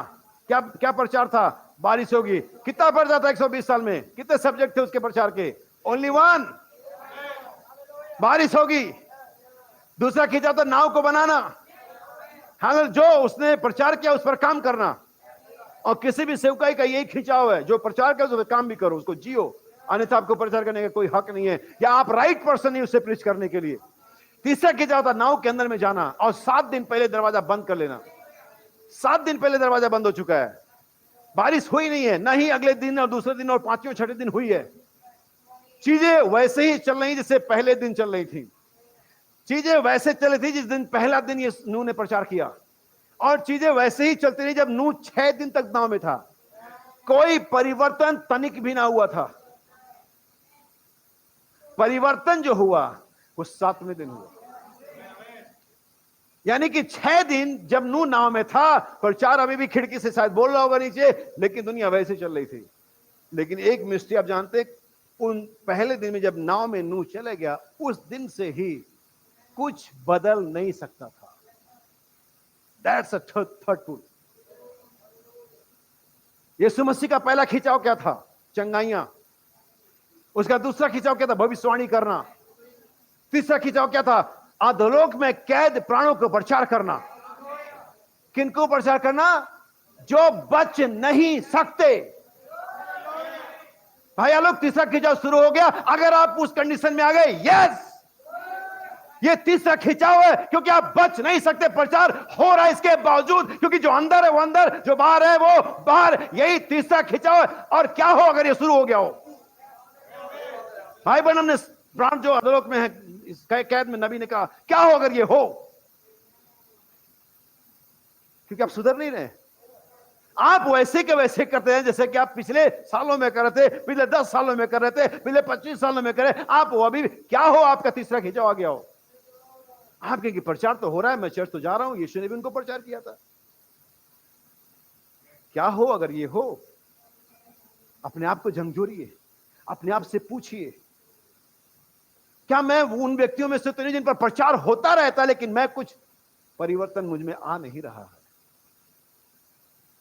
तो फिर आप तीसरे खिंचाव में प्रवेश कर गए। फिर आपके लिए कोई आशा बाकी नहीं रही। ये दिखाता है कि परमेश्वर से आप प्रेम नहीं करते, क्योंकि आप वैसे ही हैं जैसा आप हुआ करते थे। आमीन। सुनिए, मैं चाहूंगा कि एक और आयत हम पढ़ें, और ये आपको मिलता है दूसरा कुरिन्थियों 3 अध्याय 17 वचन। दूसरा कुरिन्थियों 3 अध्याय 17 वचन। प्रभु तो आत्मा है। प्रभु तो आत्मा। प्रभु क्या है? और हमारा संदेश क्या है? आप प्रभु का आत्मा। प्रभु और आत्मा एक ही चीज है। आमीन। याद रखिए, वो आत्मा हर समय मेरा, पुराने नियम से लेकर के नए नियम में, वो आत्मा का जो प्रेजेंस है, वो आत्मा के जो एट्रीब्यूट्स हैं, आत्मा का जो जर्नी है, आत्मा का जो कैरेक्टर है, वो कभी बदला नहीं। हाँ, वे लोग बदलते रहे जनरेशन बाय जनरेशन। आमीन। लोग बदलते रहे जनरेशन टू जनरेशन, लेकिन आत्मा वही था। मैं चाहता हूं कि आप पहला पतरस पहला अध्याय 10 और 11 से आप पढ़ेंगे तो आपको मैं ये चीजें आपको सामने रख सकूंगा अच्छे से। पहला पतरस पहला अध्याय 10 और 11 वचन होना चाहिए। हाँ। इसी उद्धार के विषय में उन भविष्यद्वक्ताओं ने बहुत ढूंढान और जांच पड़ताल की। इसी उद्धार के विषय में जिसे हमें मिला है, वो उद्धार जिनको उन्होंने ढूंढा। आप जानते हैं, अब्राहम एक नगर ढूंढ रहा था, उसको नहीं मिला। आमीन। दाऊद एक संस्थान ढूंढ रहा था, जब उसके बेटे ने उसका पीछा किया। ये सब यात्री और परदेसी थी, बाइबल कहती है। लेकिन अगर आपने ध्यान से पढ़ा पुराने नियम के इन कैरेक्टर्स को, बाइबल क्या कहती है? ये यात्री और परदेसी थे, संसार इनके लायक। लेकिन अगर आप पढ़ेंगे नए नियम से, कलीसिया इस प्रकार से पवित्र आत्मा, तुम यात्री और परदेसी नहीं हो, परंतु परमेश्वर के संगी वारिस और उसके घराने के हो। वे ढूंढ रहे थे, हमें मिला हुआ है। हालेलुया। हम अब बाहरी नहीं है, हम परदेसी नहीं है, हम तो परमेश्वर के घराने के हैं। क्या हम नहीं है? हमारा पिता यीशु मसीह, हम ये हमारी वंशावली, हम यीशु के वंश से आते हैं। हम चित्तौड़गढ़ से तो नहीं आते, हम महाराणा प्रताप के खानदान से नहीं आते, हम फलाना मुगल से नहीं आते, हम जॉर्ज बेटिंगन से नहीं आते, लेकिन हम कहां से आते हैं? हमारा यीशु मसीह पिता है, हम यीशु के खानदान के हैं। हालेलुया। आमीन। वे ढूंढ रहे थे, उन्होंने ढूंढ डांट करी, वे निकल गए, ढूंढा, लेकिन हम जो ढूंढते भी ना थे, यीशु ने आके में प्रेजेंट किया, ये रहा। ये रहा बच्चे वो अनंत जीवन, ये रहा वो देश, ये रहा वो जिसके लिए अब्राहम आनंदित हुआ देख करके। लेकिन तुम्हारे पास ये है, फिर भी हम आनंदित नहीं है, फिर भी हमारे कंधे सही से अगर करोगे तो चौड़ाई ज्यादा हो सकती है। आमीन। बाइबल कहती है उसी उद्धार के विषय में उन भविष्यवक्ताओं ने बहुत ढूंढा और जांच पड़ताल की। ओह जीसस, हालेलुया। जिन्होंने उस अनुग्रह के विषय में जो तुम पर होने को था भविष्यवाणी की थी। जी हाँ, क्या ये जो ढूंढ डांट वो कर रहे थे, ये हमें मिलने वाला था। जो उद्धार वो ढूंढ रहे थे, हमें मिलने वाला था। जो नगर वो ढूंढ रहे थे, हमें मिलने वाला था। जो उद्धारकर्ता वो ढूंढ रहे थे, हमें मिलने वाला था, और हमें मिला। बाइबल कहती है और यीशु गलील के उन देशों में से होकर चला, और जो अंधकार की छाया की वादियों में बैठे थे, उन पर एक ज्योति चमकी यीशु के शकल में, और आपको मिला जिसे वो ढूंढ रहे थे। किसी को तो मिलना ही था, और ये मुझे चिल्लाने के लिए विवश करता है। अब मेरे पास चिल्लाने का पर्याप्त कारण है कि मैं कहूं hallelujah, then sings my soul hallelujah. सुनिए आगे, उन्होंने इस बात की खोज की कि मसीह का आत्मा, ध्यान सुने, अभी हमने कहा प्रभु का आत्मा, फिर हम कहते हैं परमेश्वर का आत्मा, और हम कहते हैं मसीह का आत्मा था, जो उनमें था, और जो पहले से मसीह। मैं यही देखा, पवित्र आत्मा हमेशा रहा है, क्योंकि पवित्र हमेशा रहा है। परमेश्वर ही तो आत्मा है। गहरे जल पर क्या मंडराता था? परमेश्वर का आत्मा। और जब गहरे जल पर मंडराया, उसने क्या किया? उन चीजों को बदल दिया। पृथ्वी जो रहने के लायक नहीं थी, पृथ्वी जो बेडौल थी, जो अंधकार से ढकी हुई थी, उसको परमेश्वर ने डील डॉल में उभारा, उसे सुंदर बना दिया, उसे रमणीक, नबी कहता है टूरिस्ट प्लेस बना दिया, घूमने के लायक। परमेश्वर ने बीजों को ऊपर आने के लिए आज्ञा दी, और पृथ्वी पर सुंदर बगीचे, झरने और पहाड़ और नदियां हमें मिली। आमीन। जिससे पृथ्वी रहने के लायक बन गई। क्या आप समझे? परमेश्वर का आत्मा वही था। बाइबल कहती है, ध्यान दीजिएगा, और वही आत्मा एक दिन नूह के पास आया। इससे पहले कि नूह के पास आता, वही आत्मा हाबिल को मिला, वही आत्मा हनोक को मिला, और आत्मा हनोक उसी आत्मा की अगुवाई में 300 साल परमेश्वर के साथ साथ चलता रहा। कोई मनुष्य अपनी समझ के द्वारा परमेश्वर के साथ ज्यादा देर नहीं चल सकता। कहीं ना कहीं आपकी समझ और परमेश्वर के वचन में एक कॉन्फ्लिक्ट पैदा हो जाएगा, युद्ध पैदा हो जाएगा। आपका दिमाग कहेगा ये, आपका मस्तिष्क कहेगा ये, कल्चर कहेगा ये, वचन कहेगा कुछ और। इसलिए कोई मनुष्य ना कभी हुआ, ना आज है, ना कभी होगा, जो अपनी आत्मा में परमेश्वर के वचन के साथ चल सके। नहीं हो सकता ये, क्योंकि परमेश्वर की चाल अलग है, परमेश्वर की सोच अलग है, परमेश्वर के तरीके अलग है, परमेश्वर का व्यवहार अलग है, और हम सबका अलग है। बाइबल साफ क्लियरली बात करती है, मनुष्य परमेश्वर मनुष्य नहीं, और मनुष्य परमेश्वर नहीं है, दोनों में विभेद है। लेकिन तब जब मनुष्य को परमेश्वर का आत्मा मिलता है, और इसीलिए परमेश्वर किसी को अपना आत्मा देता है, ताकि आप मेरी तरफ ध्यान दें। भाई अपना काम करेंगे, आप अपना काम करिए। अगर आप ऐसे ध्यान देंगे कहीं और, तो फिर मुझे आप पर ध्यान देना पड़ेगा अलग से, क्योंकि फिर मुझे सब पर ध्यान देना है। हालेलुया। कोई मनुष्य तब तक परमेश्वर के साथ नहीं चल सकता जब तक कि उसके पास परमेश्वर का आत्मा। नबी कहता उसके बाद वही आत्मा नूह को मिला, और उसी आत्मा के अंतर्गत उस समय में नूह ने जहाज बनाया, जब वहां पर बारिश का कोई निशान उससे पहले कभी नहीं था।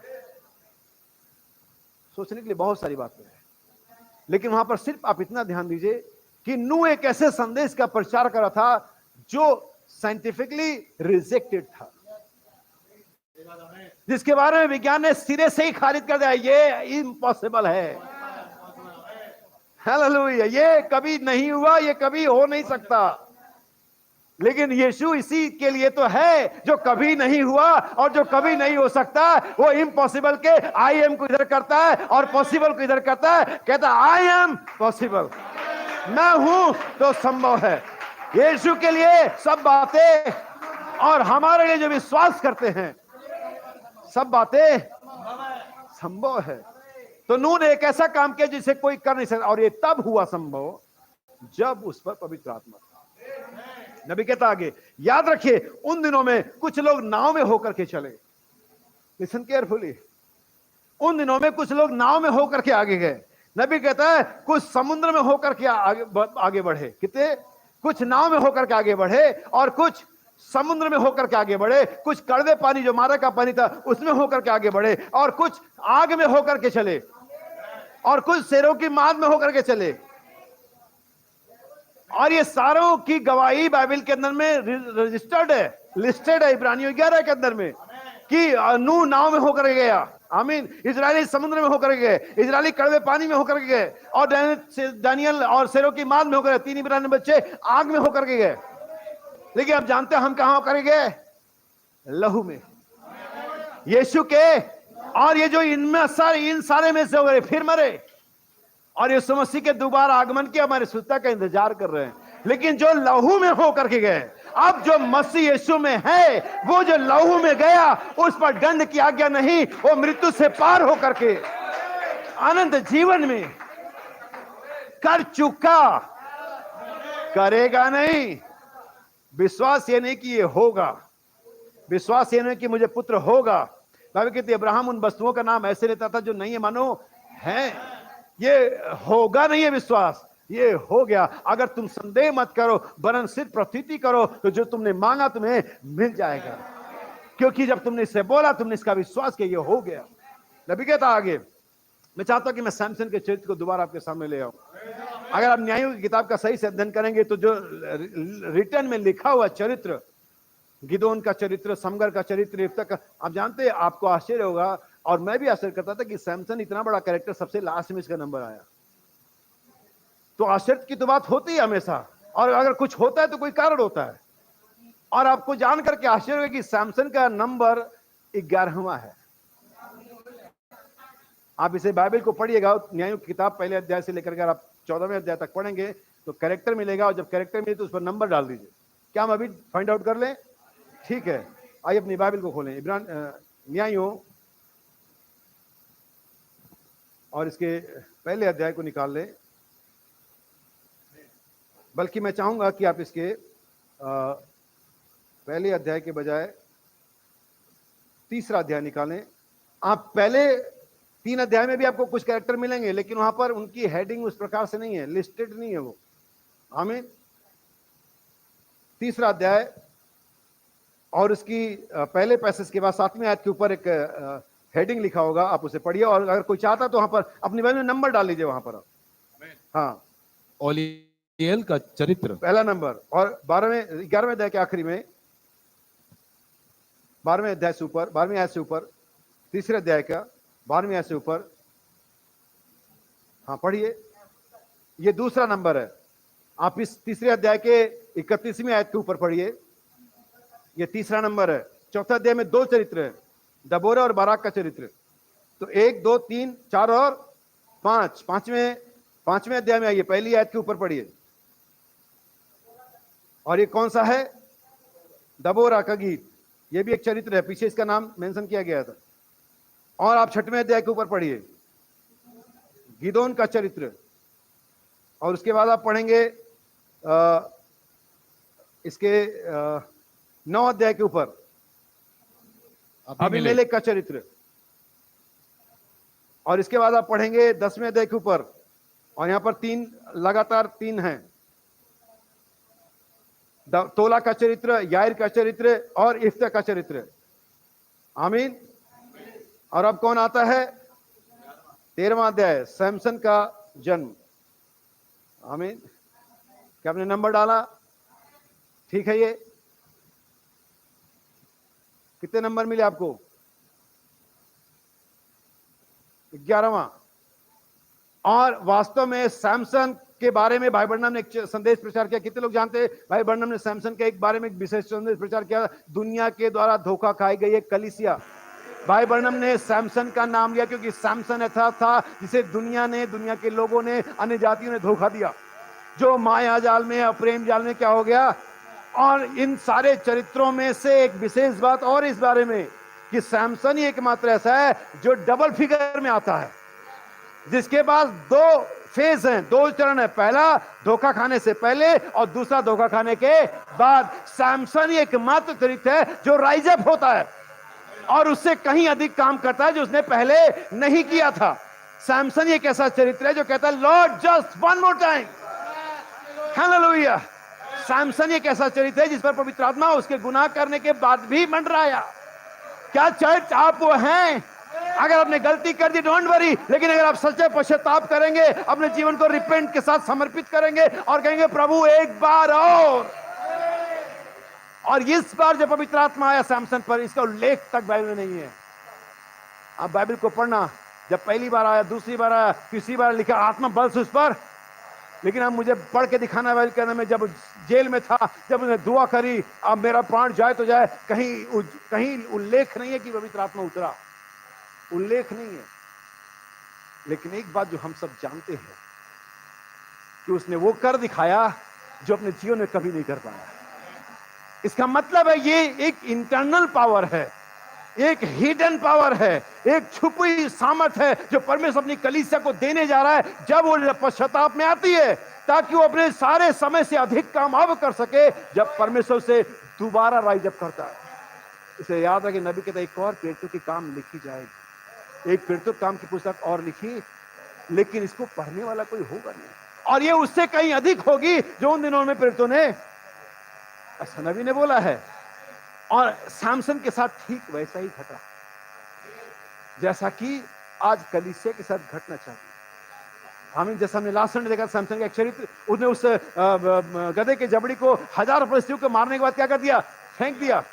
हमारे तो बहुत महत्वपूर्ण हो जाती थी, हम तो उसका बिजनेस कर सकते थे और अपनी सामर्थ को, सेक्यू को बगाड़ने के लिए उसे फ्रेम करके ड्राइंग रूम में टांग सकते थे, और हम उसके बारे में बहुत सारी बातें कर सकते थे, और उसकी जेरॉक्स, उसकी डुप्लीकेट बना करके लोगों को बेच सकते थे, जैसा कि किया जाता है। लेकिन सैमसन को मालूम था कि परमेश्वर जबड़ी के द्वारा, गधे के जबड़ी द्वारा जयवंत नहीं करता है। यहोशू को मालूम था कि परमेश्वर भाले और सांग के द्वारा जयवंत नहीं करता है। दाऊद को मालूम था कि परमेश्वर तलवार के द्वारा जयवंत नहीं करता है। परमेश्वर के लोगों को मालूम था कि परमेश्वर की लड़ाई के हथियार सांसारिक नहीं है। परमेश्वर के लोगों को मालूम है कि परमेश्वर की लड़ाई के हथियार आत्मिक हैं और गढ़ों को ढा देने के लिए सामर्थ्य है, और यह है आत्मा का अभिषेक। जब आत्मा आप पर उतरता है, परमेश्वर आपको सामर्थ्य बनाता है। आपके हाथ में पहना है समगम के समान, सिर्फ 4 लाइनें तो लिखी समगम के बारे में, सिर्फ 4 लाइनें। हालेलुया। समगम के आदमी पहना रहा होगा, मैं सोचता परमेश्वर का आत्मा होगा, समगम ने पहना उठा ले गया। अब जानते समगम बहुत इरिटेट था, वो बहुत ही झल्लाया हुआ था। क्यों? क्योंकि हर साल मेहनत करते थे, फसल उगाते थे, और मिधानी इतने साथी, इतने चालाक कि वो जब तक फसल पक करके खलियान से जाने के लायक तब तक हमला भी नहीं करते थे। वो कहते थे हम भी खाली मेहनत क्यों करिए, जब सब सेट कर लेंगे, जब फसल पक जाएगी, खलियान में आ जाएगा, ढेरी लग जाएगी और कट्टे में भर रहा होगा, तभी हम लूट लेंगे। और ये कई सालों से चल रहा था। समगर की पत्नी, समगर के बच्चे, उसके लोग और भूखों मर रहे थे। 1 साल, 2 साल, 3 साल और सालों से होता रहा, और एक दिन फिर यही हुआ और समगर झल्ला गया और उसने कहा इनफ इज इनफ, मरूं या जीऊं। उसके हाथ में कुछ और नहीं, एक पैना ही था, उसने उठा लिया। परमेश्वर ने कहा समगर, अगर तूने अगर तलवार उठाया होता तो मेरा काम आसान हो जाना था।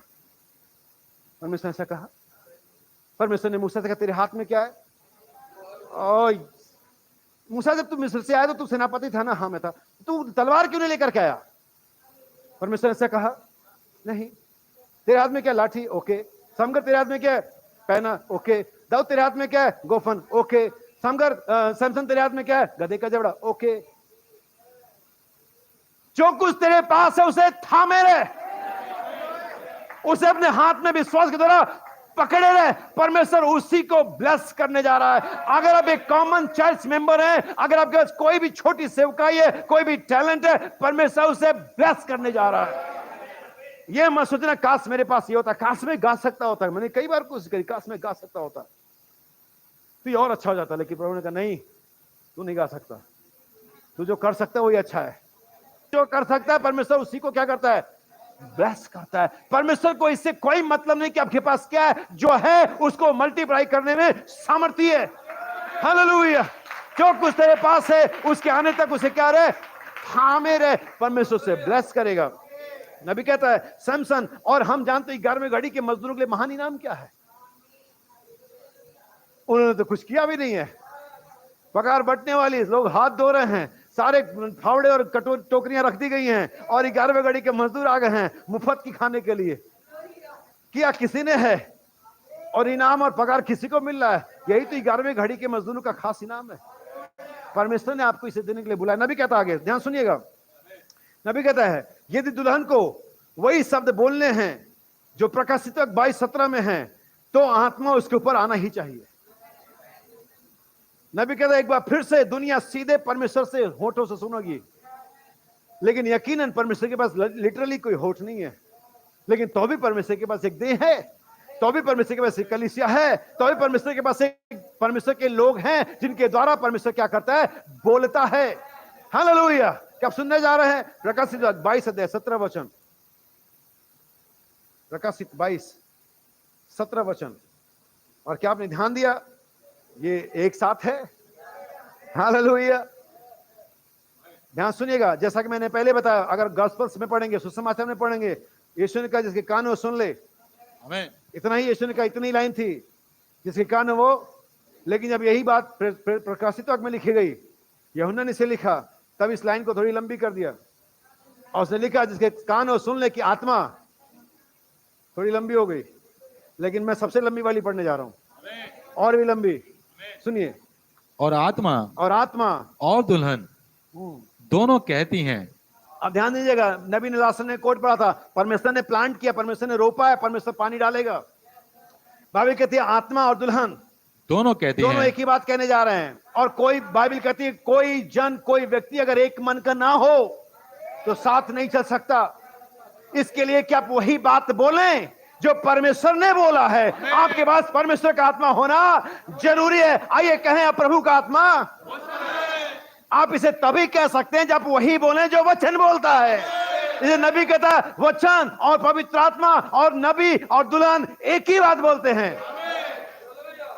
क्योंकि दोनों में, तीनों में एक ही आत्मा है।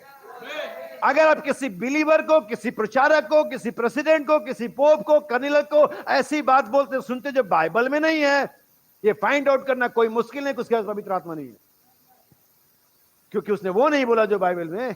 क्योंकि बाइबल क्लियरली कहती है आत्मा भी कहे और दुल्हन भी कहे, यानी कि आत्मा की आवाज दुल्हन के अंदर में है।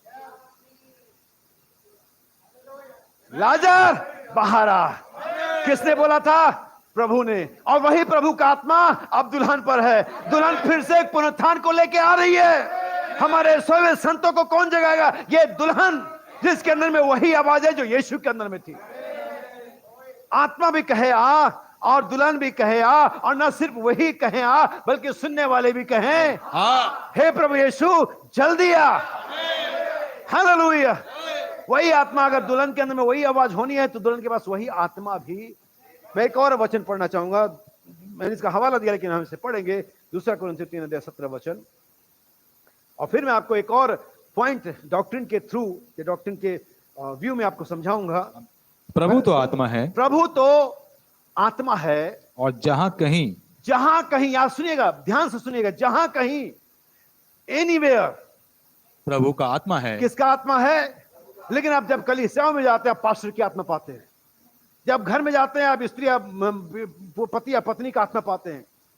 आप जब समाज में जाते हैं आप पॉलिटिशियंस की स्पिरिट्स पाते हैं, और आपको हर तरह की आत्मा आपको मिलती है। लेकिन बाइबल कहती है जहां कहीं प्रभु का आत्मा है। किसका आत्मा है? और ये कैसे जानेंगे हम कि प्रभु का आत्मा है यहां? क्योंकि जहां कहीं प्रभु का आत्मा है वहां आजादी है। आमीन, आमीन। वहां स्वतंत्रता है, वहां पर फ्रीडम है। हालेलुया। जहां कहीं मनुष्य की आत्मा पर बंधन है, जहां कहीं मनुष्य की आत्मा है वहां पर बहुत सारे सफोकेशन है, बहुत सारी आत्मा कुटती है, दबती है। लेकिन जहां कहीं प्रभु का आत्मा है वहां क्या है? स्वतंत्रता। कैसी स्वतंत्रता? किस बात की स्वतंत्रता? किस बात से आजादी? यीशु ने उन फरीसियों को डांटा और कहा अगर तुम विश्वास नहीं करोगे कि मैं वही हूं तो अपने पापों में। और यीशु ने आगे और कही, और तुम सत्य को जानोगे और सत्य तुम्हें। वो फरीसियों ने अपना सर खुजाया, किसी ने अपनी आंखें लाल करी, किसी ने यीशु को तरेर कर देखा, हम कभी किसी गुलाम नहीं हुए, हमारा पिता अब्राहम है, हमारा परमेश्वर हमारे निमित्त राजाओं को धमकी देता था। क्या तुझे नहीं मालूम कि परमेश्वर ने मिस्र से कैसे आजाद किया? क्या तुझे नहीं मालूम कि हम बाबुल के चंगुल से कैसे बचे? क्या तुझे नहीं मालूम कि दारा राजा के समय हम कैसे निकल आए, फारसियों के किंगडम से कैसे निकले? यीशु ने कहा ये सब तुम बातें जो मुझे बता रहे सब मुझे मालूम है, लेकिन मैं वो बात नहीं कर रहा हूं, मैं तो कोई और ही बात कर रहा हूं जिसे तुम आसानी से समझते नहीं, जो तुम पकड़ नहीं पाते। और वो बात ये है कि जो कोई पाप करता है वो पाप का गुलाम है। और जहां कहीं प्रभु का आत्मा है, इट मीन्स प्रभु का आत्मा क्या करेगा भाई? प्रभु का आत्मा पाप को हटाएगा, प्रभु का आत्मा पाप पर प्रहार करेगा। यीशु का और पवित्र आत्मा आएगा इस जगत को उसके अधार्मिकता के विषय में कंडेम्ड करेगा। आप कैसे जानते हैं बात? यस सर, मैं बताता हूं आपको। जब उत्पत्ति में आदम और हवा गुनाह में पड़ चुके, जब वो छुप गए, जब उन्होंने अपने धर्म को बना लिया, जब आवाज तो सुन सकते थे लेकिन फेस नहीं कर सकते थे। बहुत सारे बिलीवर इस कंडीशन में चलते हैं। मुझे कहने दो ये, क्योंकि हम शिक्षा भी ले रहे हैं। बहुत सारे बिलीवर इस कंडीशन में चलते हैं, आवाज तो सुनते हैं, चर्च तो आते हैं, प्रचार तो सुनते हैं, लेकिन जब मामला पास्टर्स के सामने फेस टू फेस करने का किसी मसले पर, नो,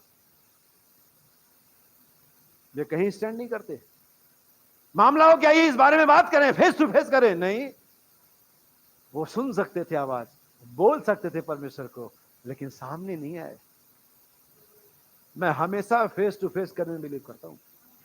सामने बैठिए, बातचीत करिए, बताइए मुझे मेरे बारे में, मैं आपके बारे में बताऊंगा, हम मामले को ठीक कर लेंगे। आमीन। और परमेश्वर का आत्मा नीचे है। जब परमेश्वर का आत्मा नीचे है तब पाप अपने मूल स्थान पर लौटा। कब हुआ दिन में ये काम? जब परमेश्वर नीचे आया। जहां कहीं प्रभु का, वहां क्या है? अगर आप पढ़ेंगे अय्यूब की किताब, जब ये सारे दोस्त उसके बात कर चुके, जब उसकी पत्नी उसको लानतें भेज चुकी और अय्यूब टस से मस नहीं हुआ, अय्यूब ने कहा चाहे खाल को नाश करने वाले कीड़े खा जाए तो भी मैं इस शरीर में खड़ा होऊंगा और अपने लिए परमेश्वर का दर्शन करूंगा। और उसने कहा मेरा छुड़ाने वाला। ये सारी बातें हो गई और तब परमेश्वर वहां पर भवंडर और आंधी में आता है, गर्जनाओं में आता है। और जब परमेश्वर अपनी बातों को अय्यूब पर रिवील करता है और तब बाइबल कहती है, तब अय्यूब कहता है मुझे अपने आप से घृणा आती है। कब ऐसा हुआ पाप पीछे गया? जब परमेश्वर का आत्मा, अगर परमेश्वर का आत्मा या सुबह आपको कायर ना करे, आपको ऐसा एहसास ना दिलाए कि आप गलती पर हैं, तो कोई पादरी आपको बता नहीं सकता कि आप गलती पर हैं। सिर्फ पवित्र आत्मा बताता है। जहां कहीं प्रभु का आत्मा है, किस चीज से स्वतंत्रता? पाप से स्वतंत्रता, पाप से आजादी, अविश्वास से आजादी, बीमारी से आजादी, बंधनों से आजादी। जहां कहीं प्रभु का आत्मा है वहां हर प्रकार की आजादी है। मुझे प्रभु का आत्मा चाहिए। आइए हम कहें प्रभु का आत्मा। लेकिन मेरा सवाल है, क्या आप आजाद हैं पाप से, अविश्वास से, व्यभिचार से, झूठ से, फैशन से, गंदे कपड़ों से, अश्लील बातों से? क्या आप आजाद है? अगर आप कहते हैं आजाद है तब आप कह सकते हैं प्रभु का आत्मा। लेकिन अगर ये बातों में है तो झूठ मत बोलना कि प्रभु का आत्मा, क्योंकि प्रभु तो आत्मा है। और जहां की प्रभु का आत्मा है, क्या चीजों के क्रम को देख पाए? यही जो बाइबल हमें दे रही है। आइए मैं आपके लिए कुछ चीजों को क्लियर करूं। मैं पढ़ना चाहूंगा आपके लिए रोमियो की पत्री 8 अध्याय 31 वचन से। जानते इस रोमियो की पत्री 8 अध्याय में कितना मिस्ट्री है? समझ नहीं आता। रोमियो 6 अध्याय पढ़ेंगे पाप और धर्म, और ये 7 अध्याय में विवाह स्त्री पुरुष आ जाते हैं। 8वां अध्याय आते ही मामला एकदम बदल जाता है। कभी 8वें अध्याय को ध्यान से पढ़ना, ये अनंतता का अध्याय है। हालेलुया। और लेकिन लोग मुश्किल ये करते हैं कि 26, 27, 28 बहुत पढ़ते हैं और उसके इस्तेमाल भी बहुत करते हैं। लेकिन असली बात या मुख्य बात या जो इस समय का संदेश है उसके बारे में अब यहां से शुरू होता है। सुनिएगा। सो हम इन बातों के विषय में क्या कहें? यदि परमेश्वर हमारी ओर है, और इसमें क्या किसी को शक है? आइए हम इस यदि को हटा दे के परमेश्वर हमारे ओर है। लेकिन समझने के लिए जिस लिखा है, जिस फ्रेज को मैं समझाना चाह रहा हूं, इसी प्रकार से लिखा, यदि परमेश्वर कौन? President, pastor. ओ पास्टर मेरे फेवर में है, कोई बात नहीं। Pope, bishop, prime minister, dean, chancellor, professor, school का मालिक, यदि परमेश्वर हमारी ओर है तो हमारा विरोधी कौन हो सकता है? जी हां। जिसने अपने निज पुत्र को भी, जिसने, परमेश्वर हमारी ओर हमारा फेवर कैसे लेता है, ओ जीसस, क्या ही बात कही है पौलुस ने यहां पर। और एक बिलीवर्स के लिए जिसके पास परमेश्वर की समझ, परमेश्वर का प्रेम है, यह बात उसे सैकड़ों फीट उछलने के लिए मजबूर कर सकती है। यदि परमेश्वर हमारी ओर है तो हमारा विरोधी कौन है? आप जानते हैं आपका विरोधी कौन है? जो परमेश्वर की ओर नहीं है, या जिसकी ओर परमेश्वर नहीं है। और हो सकता है कि शायद वो आपकी पत्नी हो सकता है आपका पति हो सकता है आपके बच्चे हो सकता है आपका चर्च हो सकता है समाज हो, जिनकी ओर परमेश्वर नहीं है, वही आपके विरोधी हैं। यदि परमेश्वर हमारी ओर है तो हमारे विरोधी उस परमेश्वर जो हमारी ओर है, जिसने हमारा फेवर जगत के होने से पहले ही ले लिया, इससे पहले कि बालक जन्मते या भला और बुरा करते, उसने कहा, और जो जो छुट जेठा है वो छुट के कहा दास होगा। याकूब को फेवर जन्म के बाद नहीं मिला। चर्च, आपको ये फेवर अभी नहीं मिला है, और ये अगर ये अभी मिलना होता तो कभी मिलता भी नहीं। क्योंकि जो कुछ हम कर रहे थे, जो कुछ जिस समाज धर्म जिस जीवन में हम थे, हम परमेश्वर का फेवर नहीं, क्रोध ही प्राप्त कर सकते थे। लेकिन क्या करें, ये तो उसकी चुन लेने की मनसा थी जो जगत के होने से पहले थी। ना तो बालक जन्मे थे, ना तो उन्होंने कुछ भला या बुरा किया था, कि परमेश्वर ने कहा वो जो जेठा है वो छुटके का दास बना रहेगा, और मैंने एसाव को अप्रिय जाना है। यदि परमेश्वर हमारी ओर है तो हमारा विरोधी जिसने, परमेश्वर ने इस प्रकार से हमारा फेवर लिया, सुनना, जिसने अपने निज पुत्र को भी, जिसने अपने निज हमारे फेवर के लिए, लोग गाड़ी तक नहीं देते, फेवर कहते हैं हम साथ है तुम्हारे। लोग एक रिचार्ज तक नहीं कराएंगे, लोग आपको 100 रुपया तक नहीं देंगे, लोग आपको अपने घर में 2 दिन रुकाएंगे, नहीं कहेंगे हम आपके साथ हैं। ये कैसा फेवर है भाई? ये किस प्रकार का फेवर है? क्या सातवीं मुहर का समय है क्या जो सन्नाटा छा गया? मैं बाइबल को ऐसे समझता हूं, मैं बाइबल को ऐसे ही जानता हूं, मैं बाइबल को ऐसे ही जीता हूं। वो हमारे फेवर में हुआ, हमारे साथ खड़ा हुआ, और वो फेवर का नतीजा ये था, उसने, जिसने हमारा फेवर किया, अपने निज पुत्र को दे दिया। और मामला अगर यहां पर खत्म हो जाता तो मैं कहता ठीक है, लेकिन मामला यहां खत्म नहीं हुआ। कितने लोगों को मालूम और विश्वास करते कि पुत्र आया पुत्र, यीशु ने लहू बहाया। जरा हाथ उठाइए। यीशु ने कोड़े खाए, यीशु मरा, यीशु जी उठा। अगर ये सब कुछ हुआ है तो पवित्र आत्मा क्यों नहीं आएगा? जिसने अपने निज पुत्र को ना रख छोड़ा, वो हमें और भी कुछ जो हमें चाहिए, जो हमें रैप्चर में ले जाएगा, जो हमारी देहों को बदलेगा, जो हमें जीवित करेगा, जो हमें अविनाशी देह में डालेगा, हमें और कुछ क्यों ना देगा? अगर उसने रोपा है, भाई सुशील आप पौधा लगा के भूल जाते हैं उसे। हाँ ना बोलिए, कुछ नहीं भूलते ना। हम एक छोटा सा पौधा जो जिसका सीजन है, जो इस सीजन में उगेगा अगले सीजन में मुरझा जाएगा, हम उसे वाटरिंग करते हैं, निराई गुड़ाई करते हैं। परमेश्वर ने हमें रोपा है, हम परमेश्वर की खेती हैं, परमेश्वर किसान है। यीशु मसीह वो दाखलता है, हम और डालियां हैं। पिता आत्मा को उन ले लेगा। अब प्रभु का आत्मा, हालेलुया, जिसने अपने निज पुत्र को ना रख छोड़ा। अरे पुत्र को दिया इसको सबको मालूम है, सब बिलीव भी करते हैं, तो फिर ये क्यों नहीं बिलीव करते पवित्र आत्मा मिलेगा? फिर ये क्यों नहीं बिलीव करते हम बदल जाएंगे? फिर ये बिलीव क्यों नहीं करते हम चंगे हो जाएंगे? अगर पुत्र को ही दे दिया उसने, जो सबसे महत्वपूर्ण चीज थी उसके लिए, किसी भी पिता के लिए होगी, जीसस। और हम डाउटफुल है, हमारे कंधे झुकम, निराश है, क्या करें, बहुत समय होगा चलते हुए, अभी तक तो मिला नहीं। अरे जिसने निज पुत्र को नहीं रख छोड़ा, अरे तुम्हारी बाइबल में लिखा हुआ, तुम अपनी बाइबल को पढ़ो और उसमें बिलीव करो, मेरे प्रचार पे नहीं, लेकिन यहां लिखा हो जिसने निज पुत्र को नहीं रख छोड़ा, हमारे लिए दे दिया, वो पवित्र आत्मा अनंत जीवन, चंगाई, छुटकारा, आजादी क्यों नहीं देगा? हालेलुया। इसका मतलब यह भी है कि अगर उसने पुत्र को दिया तो चीजें आ रही हैं, जब समय होगा हमें मिल जाएगा। आइए थोड़ा और आगे बढ़ूंगा। मैं चाहूंगा कि आप इसको पहला यूहन्ना 2 अध्याय 22 वचन को पढ़ें। और मैं आपको चीजों को क्रम में आपके सामने रखना चाहूंगा। इस आयत को समझिएगा, जिसने अपने निज पुत्र को भी ना रख छोड़ा, वो हमें और भी चीजें क्यों ना देगा। झूठा जो जीवन कौन से, हाँ ठीक है, झूठा कौन है? झूठा कौन है? केवल वह है आमीन। जो यीशु के मसीह होने से। अब ध्यान दीजिएगा, यहां पर एक चीज आपको याद रखनी है, जिसने अपने निज पुत्र को ना रख छोड़ा। इट मींस हम ये कहने जा रहे हैं, उसने हमारे लिए अपने पुत्र को दिया। परमेश्वर ने जगत से ऐसा प्रेम किया कि अपना इकलौता पुत्र, आइए कहें, उसने अपना पुत्र दिया। उसने अपना पुत्र दिया। उसने अपना, ये कंफर्म है, ये क्लियर है, ये साफ है। आइए आगे बढ़े। सुनिए, झूठा कौन है? झूठा कौन है? केवल वह है जो एक कहता पुत्र नहीं है, केवल है जो यीशु के मसीह होने से इनकार करता। जी हाँ, और मसीह का विरोधी वही है, मसीह का विरोधी वही है जो पिता का और पुत्र का इनकार करता है। हाँ, जो कोई पुत्र का इनकार करता है, किसका? जिसे पिता ने दिया है।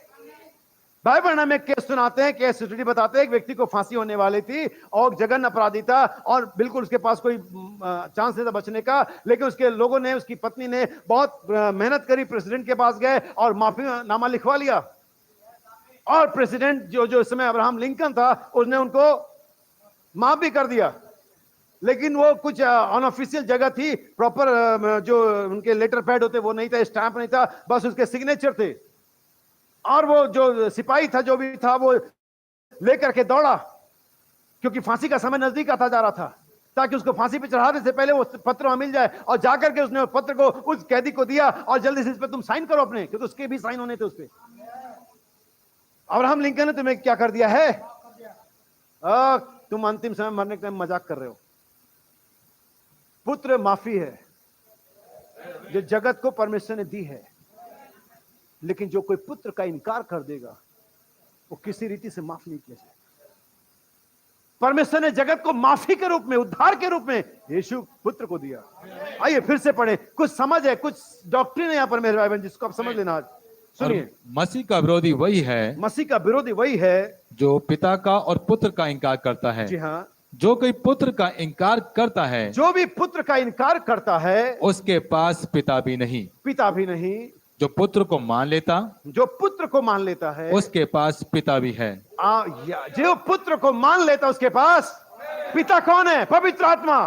और पुत्र कौन है? वचन। हर एक वचन पर पवित्र आत्मा को आना ही है। अगर आपको पुत्र मिला है, अगर आपको वचन मिला है, अगर आपने पिता के भेजे गए पुत्र पर विश्वास किया है, पवित्र आत्मा पिता के रूप में आप पर आने ही वाला है। सुनिए आगे, जो कुछ तुमने आरंभ से सुना है। ठीक है, हम इसके आगे बढ़ते हुए इसी के 5वें अध्याय की तरफ जाएंगे। पहला यूहन्ना 5वां अध्याय 11 वचन। और वह गवाही यह है, वह गवाही यह है कि परमेश्वर ने हमें अनंत जीवन दिया है।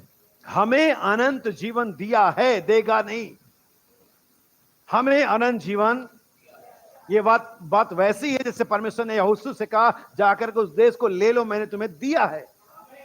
ये अलॉटेड है, बस आप पहुंचे तो आपको आपकी नाम की तख्ती मिल जाएगी। आमीन आमीन। अनंत जीवन दिया है, और यह जीवन उसके पुत्र में है। ओ हालेलुया! यह जीवन उसके, और पुत्र तो दिया ही गया है। जिसने हमें पुत्र दिया, वो हमें और कुछ क्यों ना देगा? क्योंकि परमेश्वर अधूरा काम नहीं करता है। जिसने तुम्हारे अंदर में काम आरंभ किया है, वो मसीह के दिन में से पूरा भी करेगा। जिसने पुत्र अर्थात वचन को दिया है, वो पिता अर्थात पवित्र आत्मा को भी। जिसके पास पुत्र है, उसी के पास पिता है। सुनिए, और अनंत जीवन उसके पुत्र में है। जिसके पास पुत्र है, उसके पास जीवन है। जीवन है। हाँ, और जिसके पास परमेश्वर का पुत्र नहीं, जिसके पास परमेश्वर का पुत्र नहीं, उसे कभी पवित्र आत्मा मिलेगा भी नहीं। जिसके पास परमेश्वर का पुत्र नहीं, उसके पास जीवन भी नहीं है। हाँ, मैंने तुम्हें, पुत्र ने कहा जीवन और सच्चाई मैं हूं। सुनिए आगे, मैंने तुम्हें जो परमेश्वर के पुत्र के नाम पर विश्वास करते हो, परमेश्वर के पुत्र के नाम पर विश्वास करते हो, इसलिए लिखा है कि तुम जानो कि अनंत जीवन तुम्हारा है। कि तुम जानो कि अनंत जीवन तुम्हारा है। हालेलुया! आमीन। इसी के पहले अध्याय के 9वें वचन को पढ़ेंगे। यूहन्ना पहला यूहन्ना पहला अध्याय 9 वचन। यदि हम अपने पापों को मान लें, यदि हम अपने पापों को मान ले, अगर पवित्र आत्मा आज आखिरी उड़ान भर चुका है, कोई बात नहीं, वो फिर से हमारी ओर देख रहा है। जैसे कई बार अपने बच्चों को डांटते हैं, मारते हैं, बहुत सारा माहौल गड़बड़ा जाता है, लेकिन आपकी एक तिरछी निगाह उन पर फिर भी लगी रहती है। आमीन। अगर वे सो गए हैं तो चादर ढाकने आप जाएंगे जरूर वहां पर। अगर वो भूखे हैं, सिसकी ले रहे हैं, तो आप हो सकता है आप बहुत गुस्सा वाइफ से कहें इसको एक गिलास पानी पिला दे। आमीन। और वो पिता हमारा इतना दयालु है, इतना अनुग्रहकारी है, इतना प्रेम से भरा हुआ है, वो टकटकी लगा हमें देखता है, क्या आज ये रिपेंट कर लेंगे, क्या आज ये अपनी बुराइयों से छूट जाएंगे, क्या आज इनके लिए आखिरी गुनाह कर चुके होंगे। नबी कहता, क्या आपने आखिरी सिगरेट पी ली, क्या आपने आखिरी पैक लगा लिया, क्या आपने आखिरी बार डांस कर लिया, क्या आपने आखिरी झूठ बोल लिया, कब वो आखिरी आ जाएगा। अगर आप मुझसे पूछो तो मुझे एग्जैक्टली याद है कि मैंने अपना आखिरी गुटखा कब खाया था, मुझे याद है। नबी कहता, खच्चर को कुछ नहीं याद रहता कि उसकी मां कौन है, बाप कौन है, लेकिन एक नस्ल घोड़े को मालूम रहता है उसका मां और बाप कौन है। एक सच्चे मसीह के लिए परमेश्वर जीवन और मृत्यु का विषय है, उसको मालूम उसने कब पवित्र आत्मा पाया और कैसे पाया और उसको क्या करना है आगे। एक नस्ली घोड़े को मालूम रहता है, एक नस्ली मसीही को मालूम रहता है। आमीन। यदि हम अपने अपराधों को मान लें तो वह हमारे पापों को हाँ जी क्षमा करने हाँ और हमें सब अधर्म से शुद्ध करने में। कितने धर्म से? कहिए, सब धर्म से। 1 2 3 4 नहीं, लिस्ट कितनी भी लंबी हो, बिना काउंट की जाने वाली हो, फिर भी वो सामर्थ्य है सब धर्मों से शुद्ध करने में विश्वास योग्य और धर्मी है। जी हाँ। यदि कहें कि हमने पाप नहीं किया। मुझे लगता है कि आप कौन सा पढ़ रहे हैं? 10वीं आयत, पहला अध्याय 9। ठीक, आगे पढ़िए। यदि कहें कि हमने पाप नहीं किया, जी हाँ, तो उसे झूठा ठहराते हैं और उसका वचन हाँ हम में नहीं है। जी हाँ हाँ, ठीक, पढ़िए। हे मेरे बालकों, मैंने ये बातें तुम्हें इसलिए लिखता हूँ कि तुम पाप ना करो, और यदि कोई पाप करे तो पिता के पास हमारा एक सहायक है। कौन सहायक है? वो धार्मिक यीशु मसीह। पिता के पास हमारा क्या है? एक सहायक है, अर्थात धार्मिक। बाइबल हम कहते हैं ये आपका एडवोकेट है, ठीक है, और वही हमारे पापों का प्रायश्चित है, और केवल हमारे ही नहीं, हाँ, वरन सारे जगत के पापों का भी। ठीक है, मुझे लगता है कि शायद हम आगे निकल गए हैं। ठीक है, कोई बात नहीं, हम आगे बस लास्ट वचन पढ़ेंगे हम, और ये आपको मिलता है जैसा कि मैंने कहा था, पहला यूहन्ना 2 अध्याय 27 वचन। बस आखिरी वचन पढ़ूंगा मैं आपके लिए। और तुम्हारा वह अभिषेक जो उसकी ओर से किया गया। देखिए, हमें इस अभिषेक के बारे में, और यही परमेश्वर का आत्मा है। पुराने नियम में परमेश्वर अपने लोगों पर, राजाओं पर, नबियों पर सींग के तेल से अभिषेक करता था। हम बाइबल के अंदर में साफ साफ पढ़ते, हारून के सिर पर तेल उंडेला गया। हम पढ़ते दाऊद के ऊपर में सैमुएल ने अपने सींग से उस तेल को उंडेला। पुराने नियम में परमेश्वर एक लिटरल फॉर्म में, एक शाब्दिक तेल के अंदर से क्या करता था? अभिषेक करता था। और वो अभिषेक, एक अभिषेक जो रिकॉग्नाइज है, जिसको पहचान दी गई, वो हारून का है, जो उसके सर पर उंडेला गया, उसके बस के छोर तक, यानी कि हम कह सकते हैं कि पांव तक क्या हो गया, यानी कि ये फुल अनॉइंटिंग था। ये ऐसा अनॉइंटिंग नहीं था जो एक पोर्शन पर था या एक हिस्से पर था। ये वो अनॉइंटिंग है जो 5 प्रकार के फूलों से मिलकर के एक अभिषेक का तेल बनाया जाता था। और बाइबल कहते हैं अभिषेक तुम में बना रहता है, और यह है पवित्र आत्मा का अभिषेक। याद रखिए, जब पवित्र आत्मा नीचे आता है, किसी व्यक्ति पर मंडराता है, यीशु ने कहा, हे यरूशलेम, मैंने कितनी बार चाहा, जैसे मुर्गी अपने पंखों को अपने बच्चों पर फैलाती है और अपने चूजों को अपने अंदर में समेट लेती है ताकि आने वाले खतरे से उन्हें बचाए, उन बिल्लियों से, उन चीलों से उन्हें बचाए, वैसे मैंने भी चाहा। जो शब्दों में कि परमेश्वर ये नहीं चाहता था कि उनकी जो शहरपनाहें हैं वो बस दीवालों से महफूज हों। आज अगर आप इजराइल जाएं तो बस एक ही वेस्टर्न वॉल ही बची है, सारे वॉल धराशायी हो गए हैं। क्योंकि वास्तव में ये वेस्टर्न वॉल या ईंट गारे की वॉल आपको नहीं बचाती है, आपको बचाता अभिषेक। बाइबल कहते हैं मेरे अभिषिक्तों को मत छुओ। बाइबल ये नहीं कहती कि मेरे उन लोगों को जिनके पास गढ़ वाले नगर हैं उन्हें आप छू सकते हैं। उनके गढ़ वाले नगर थे और उन गढ़ वाले नगर में बाबुल का राजा उन्हें ले गया, लेकिन जिन पर अभिषेक था, परमेश्वर आज चाहता है कि आपको अभिषेकित करे। नबी कहता है क्या हुआ जब आत्मा गहरे जल पर मंडराया। मेरे साथ बने रहना। आमीन। नबी कहता है क्या हुआ जब आत्मा गहरे जल पर मंडराया। हम सभी उसका व्याख्यान सुन चुके हैं, वहां पर जीवन का संचार हुआ। नबी कहता है क्या हुआ जब आत्मा पाप के बाद अदन में मंडराया। हमने अभी भी सुना था पाप अपने जगह पर वापस। नबी कहता है क्या हुआ जब आत्मा गिदोन पर मंडराया। क्या हुआ जब आत्मा यिफ्ता पर मंडराया। क्या हुआ जब आत्मा सैमसन पर मंडराया, जब समगर पर मंडराया। इन्होंने अपने प्रतिद्वंदियों पर जय पाई।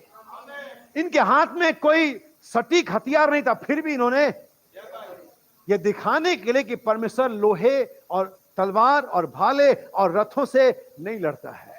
परमेश्वर लड़ता है अपने अनॉइंटिंग के द्वारा, अपने अभिषेक के द्वारा। सामर्थ्य उसके क्या? पवित्र आत्मा। इसलिए ये सब कह सकते थे अब प्रभु का आत्मा मुझ पर है। नबी कहता क्या हुआ जब आत्मा मरियम पर मंडराया। मरियम ने कहा मैं किसी पुरुष को, परमेश्वर चाहता कि आज आत्मिक इजराइल को अपने पंखों के नीचे, अपने पवित्र आत्मा के नीचे क्या कर ले। नबी कहता क्या हुआ जब पवित्र आत्मा मरियम पर मंडराया। हमें एक यीशु मिला। नबी कहता सैमसन सिमोन अपने कोठरी में शायद 80-85 साल का रहा होगा और बैठा हुआ था, लेकिन अचानक पवित्र आत्मा पर क्या हो गया? मंडराने लगा। पवित्र आत्मा की जुम्बिश आ गई। बाइबल कहती है और सैमसन सिमोन आत्मा के सिखाए मंदिर में गया और अपने उद्धारकर्ता का दर्शन किया। नबी कहता क्या हुआ जब पवित्र आत्मा चेलों पर मंडराया। उन पापी इजरायलियों को, उन 3000 लोगों को जिन्होंने गुनाह कर दिया था, उनको उद्धार का एक रास्ता मिला। अब आपने देख रहे हैं पवित्र आत्मा कैसे एक्सटर्नल से इंटरनल वर्क में आ जाता है। वो तुम में रहता है, वो अभिषेक तुम में बना रहता है। क्या हुआ जब चेलों में मंडराया? 3000 लोगों को उनके बीमारी का उपचार मिल गया। आइए हम थोड़ा और आगे बढ़े प्रेरितों के काम में। 66 टाइम पवित्र आत्मा का काम प्रेरितों के काम में दर्ज है। 66 टाइम। बाइबल में टोटल 92 टाइम है ये, और इसका 1/3 हिस्सा सिर्फ प्रेरितों के। इसीलिए मैं इसे पवित्र आत्मा के काम कहता हूं। ये पतरस और पौलुस और फिलिपुस और मत्ती और तमाम के काम नहीं थे। ये किसके काम थे? पवित्र आत्मा की। क्या हुआ जब पवित्र आत्मा उस बंदी गृह में मंडराया। आमीन। जैसा भाई ने कहा था, जैसा जब पवित्र आत्मा उस बंदी गृह में मंडराया, बाइबल कहती है उनके बंधन टूट गए। बाइबल कहती है जेल की सलाखें खुल गई। एक भूंडोल आया। वो जो आजाद, जो कैद थे वे तो आजाद हुए ही हुए, और वो व्यक्ति जो दरोगा था उसने कहा आप अगर तू विश्वास करेगा तो तू और तेरा घराना। जब पवित्र आत्मा मंडराता है, पाप अपनी जगह पे जाता है और मनुष्य उद्धार पाते हैं। नबी कहता है, अब आगे बढ़ते हैं, क्या वजह सभी ने कैनिन में आत्मा मंडराया। Jesus, hallelujah. और एक तलवार भाई ब्रनम के हाथों में आ गई, और जिसे देख करके भाई ब्रनम तो किचन के चाकू से भी डरते थे। आमीन, हालेलुया। लेकिन जब वो तलवार उनके हाथों में आ गई, आवाज ने कहा यह महाराजा की तलवार है, द किंग सॉर्ड। क्या वजह सभी जो कैनिन में आत्मा मंडराया, 7 गर्दन के भेद खुलने लगे, मोरे खुल गई, वचन ओपन हो गया। ये तीसरा खिंचाव का बाहरी हिस्सा था। अंदरूनी वाला मैंने कुछ देर पहले बताया है। आमीन। सभी ने जब आत्मा मंडराया, परमेश्वर का वचन रिवील होने लगा। पवित्र आत्मा जब उस चक्रवात में उस नास्तिक आदमी के साथ मंडराया, जब भाई ब्रनम हिरन का शिकार कर रहे थे। आमीन। जब पवित्र आत्मा पर मंडराया और भाई ब्रनम इस मादा हिरन को देखा, और भाई ब्रनम को अपनी पत्नी नजर आई गर्भवती, और भाई ब्रनम ने बंदूक को नीचे की तरफ कर दिया। भाई ब्रनम ने रेड कलर की शर्ट पहने हुई थी, उनके बंदूक से बारूद की गंध आ रही थी। भाई ब्रनम कहते मादा हिरन को तो बाहर भाग जाना चाहिए।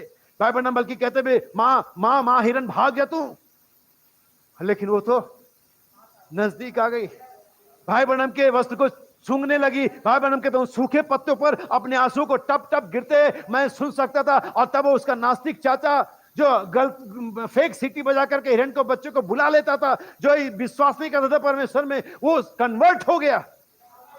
उन्होंने कहा बिली मुझे उस यीशु की अगुवाई करो जिसकी तुम सेवा करते हो। और वो नास्तिक व्यक्ति कन्वर्ट हो गया। कब? जब पवित्र आत्मा नीचे आया। पवित्र आत्मा पाप को लौटाता है, पवित्र आत्मा उद्धार देता है, पवित्र आत्मा लोगों को कन्विंस करता है, कन्वर्ट करता है। पतरस जब तू फिरे, कब फिरेगा? जब पवित्र आत्मा आएगा। क्या हुआ जब पवित्र आत्मा हैटीरिया के घर में आया? सब लोगों ने पढ़ा, भाई बर्नम गिलहरियों को बनाकर क्या आ रहे हैं? भाई बर्नम वहां पर बता रहे हैं तूफान को शांत कर चुके। बहन हैटी, क्या आप जानती परमेश्वर आज वही परमेश्वर है, उन्हें गिलहरियों को बनाया। और तीसरी जगह तो बहुत ही अनपेक्षित जगह थी, वो अनएक्सपेक्टेड प्लेस था, लेकिन परमेश्वर ने वहां भी बनाया। और यही नहीं, तूफान को शांत कर दिया। क्या आपने खबर रेडियो पर सुनी थी? हाँ भाई बर्नम, मैंने सुना था परमेश्वर वही परमेश्वर। भाई बर्नम हैटी राइट कहती है हाँ भाई बर्नम ये बात सही है। और जैसे उसने कहा ये बात सही है, मैं भी कहता पवित्र आत्मा उस कमरे में मंडराने लगा। खिड़कियां चटकने को तैयार थी, पवित्र आत्मा की इतनी प्रेजेंस थी। भाई बहन पवित्र आत्मा से भर गए। आवाज को सुना कानों में और उन्होंने कहा बिली बहन हैटी राइट से बोल जो कुछ मांगेगी आज इसके लिए कर दिया जाएगा। ये कब हुआ? जब पवित्र आत्मा मंडराया। हमें उसकी जरूरत है। पवित्र आत्मा पाना एक ऑप्शन नहीं है, नेसेसरी है, नीड है। इसके बिना मैं और आप नाश हो गए। जब पवित्र आत्मा मंडराया, वे नास्तिक बच्चे जो मजाक उड़ा रहे थे अगले ही पल घुटने पड़ते। भाई बहन कहते अब वो कलीसिया में पियानो बजाते हैं। हालेलुया। ये कब हुआ? जब पवित्र आत्मा मंडराया। आप ये मत सोचना सिर्फ चर्च में होगा। ये आपके फैमिली प्रेयर में हो सकता है, ये आपके अकेले की प्रार्थना में हो सकता है, ये बस में चलते हुए हो सकता है, ये गीत गाते हुए हो सकता है, ये बाइबल पढ़ते हुए हो सकता है। ये कभी भी और कहीं भी। और हमने जितनी जगह देखे सारे जगह अलग अलग है, अनएक्सपेक्टेड। जहां पर आप कल भाई रॉबिन्सन ने कहां पर पवित्र आत्मा पाया? मैं भाई ब्रैनम के जमाने की बात कर, जब मक्की के खेत में हल चला रहे, वो वचन से इतने भर गए थे, हल चलाते जा हल को एक सर रखा, घुटने पर गए, अगर परमेश्वर तू मुझे पवित्र आत्मा नहीं देगा तो मेरी हड्डियों को यहां पर पाएगा। ये व्याकुलता पवित्र आत्मा को नीचे ले आती है।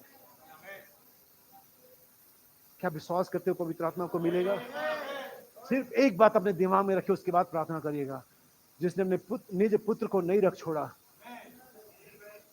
सिर्फ इस बात को याद रखिए, जिसने अपने निज पुत्र को नहीं रख छोड़ा, आज दोपहर में आपको पवित्र आत्मा क्यों नहीं देगा? अगर आपके पास कोई कारण है तो मुझे मीटिंग के बाद बता देना, इसलिए नहीं देगा। लेकिन मेरे पास कोई कारण नहीं कि आज मैं पवित्र आत्मा ना पाऊं। मेरे पास कोई कारण नहीं कि आप पवित्र आत्मा ना पाएं, आप पवित्र आत्मा ना पाएं। और अगर पवित्र आत्मा पाएंगे, पाप अपनी जगह को जाएगा, आप कन्वर्ट होंगे, आपका चार्जर बदलेगा, आप उद्धार पाएंगे। आपके साथ वो होगा जो चेलों के साथ तब हुआ जब उन्होंने पवित्र आत्मा पाया। क्या आप घुटनों पर आ सकते हैं?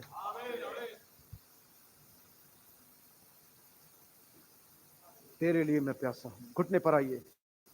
आपको मेरे साथ गीत गाने की जरूरत नहीं है, आपको प्रार्थना की जरूरत है, आपको पवित्र आत्मा की जरूरत है। आपको इस बात की जरूरत है कि आज वही आत्मा जो चेलों पर मंडराया था, वही आत्मा जो सैमसन पर मंडराया था, वही आत्मा जो बंदीगृह में मंडराया था, वही आत्मा जो मरियम पर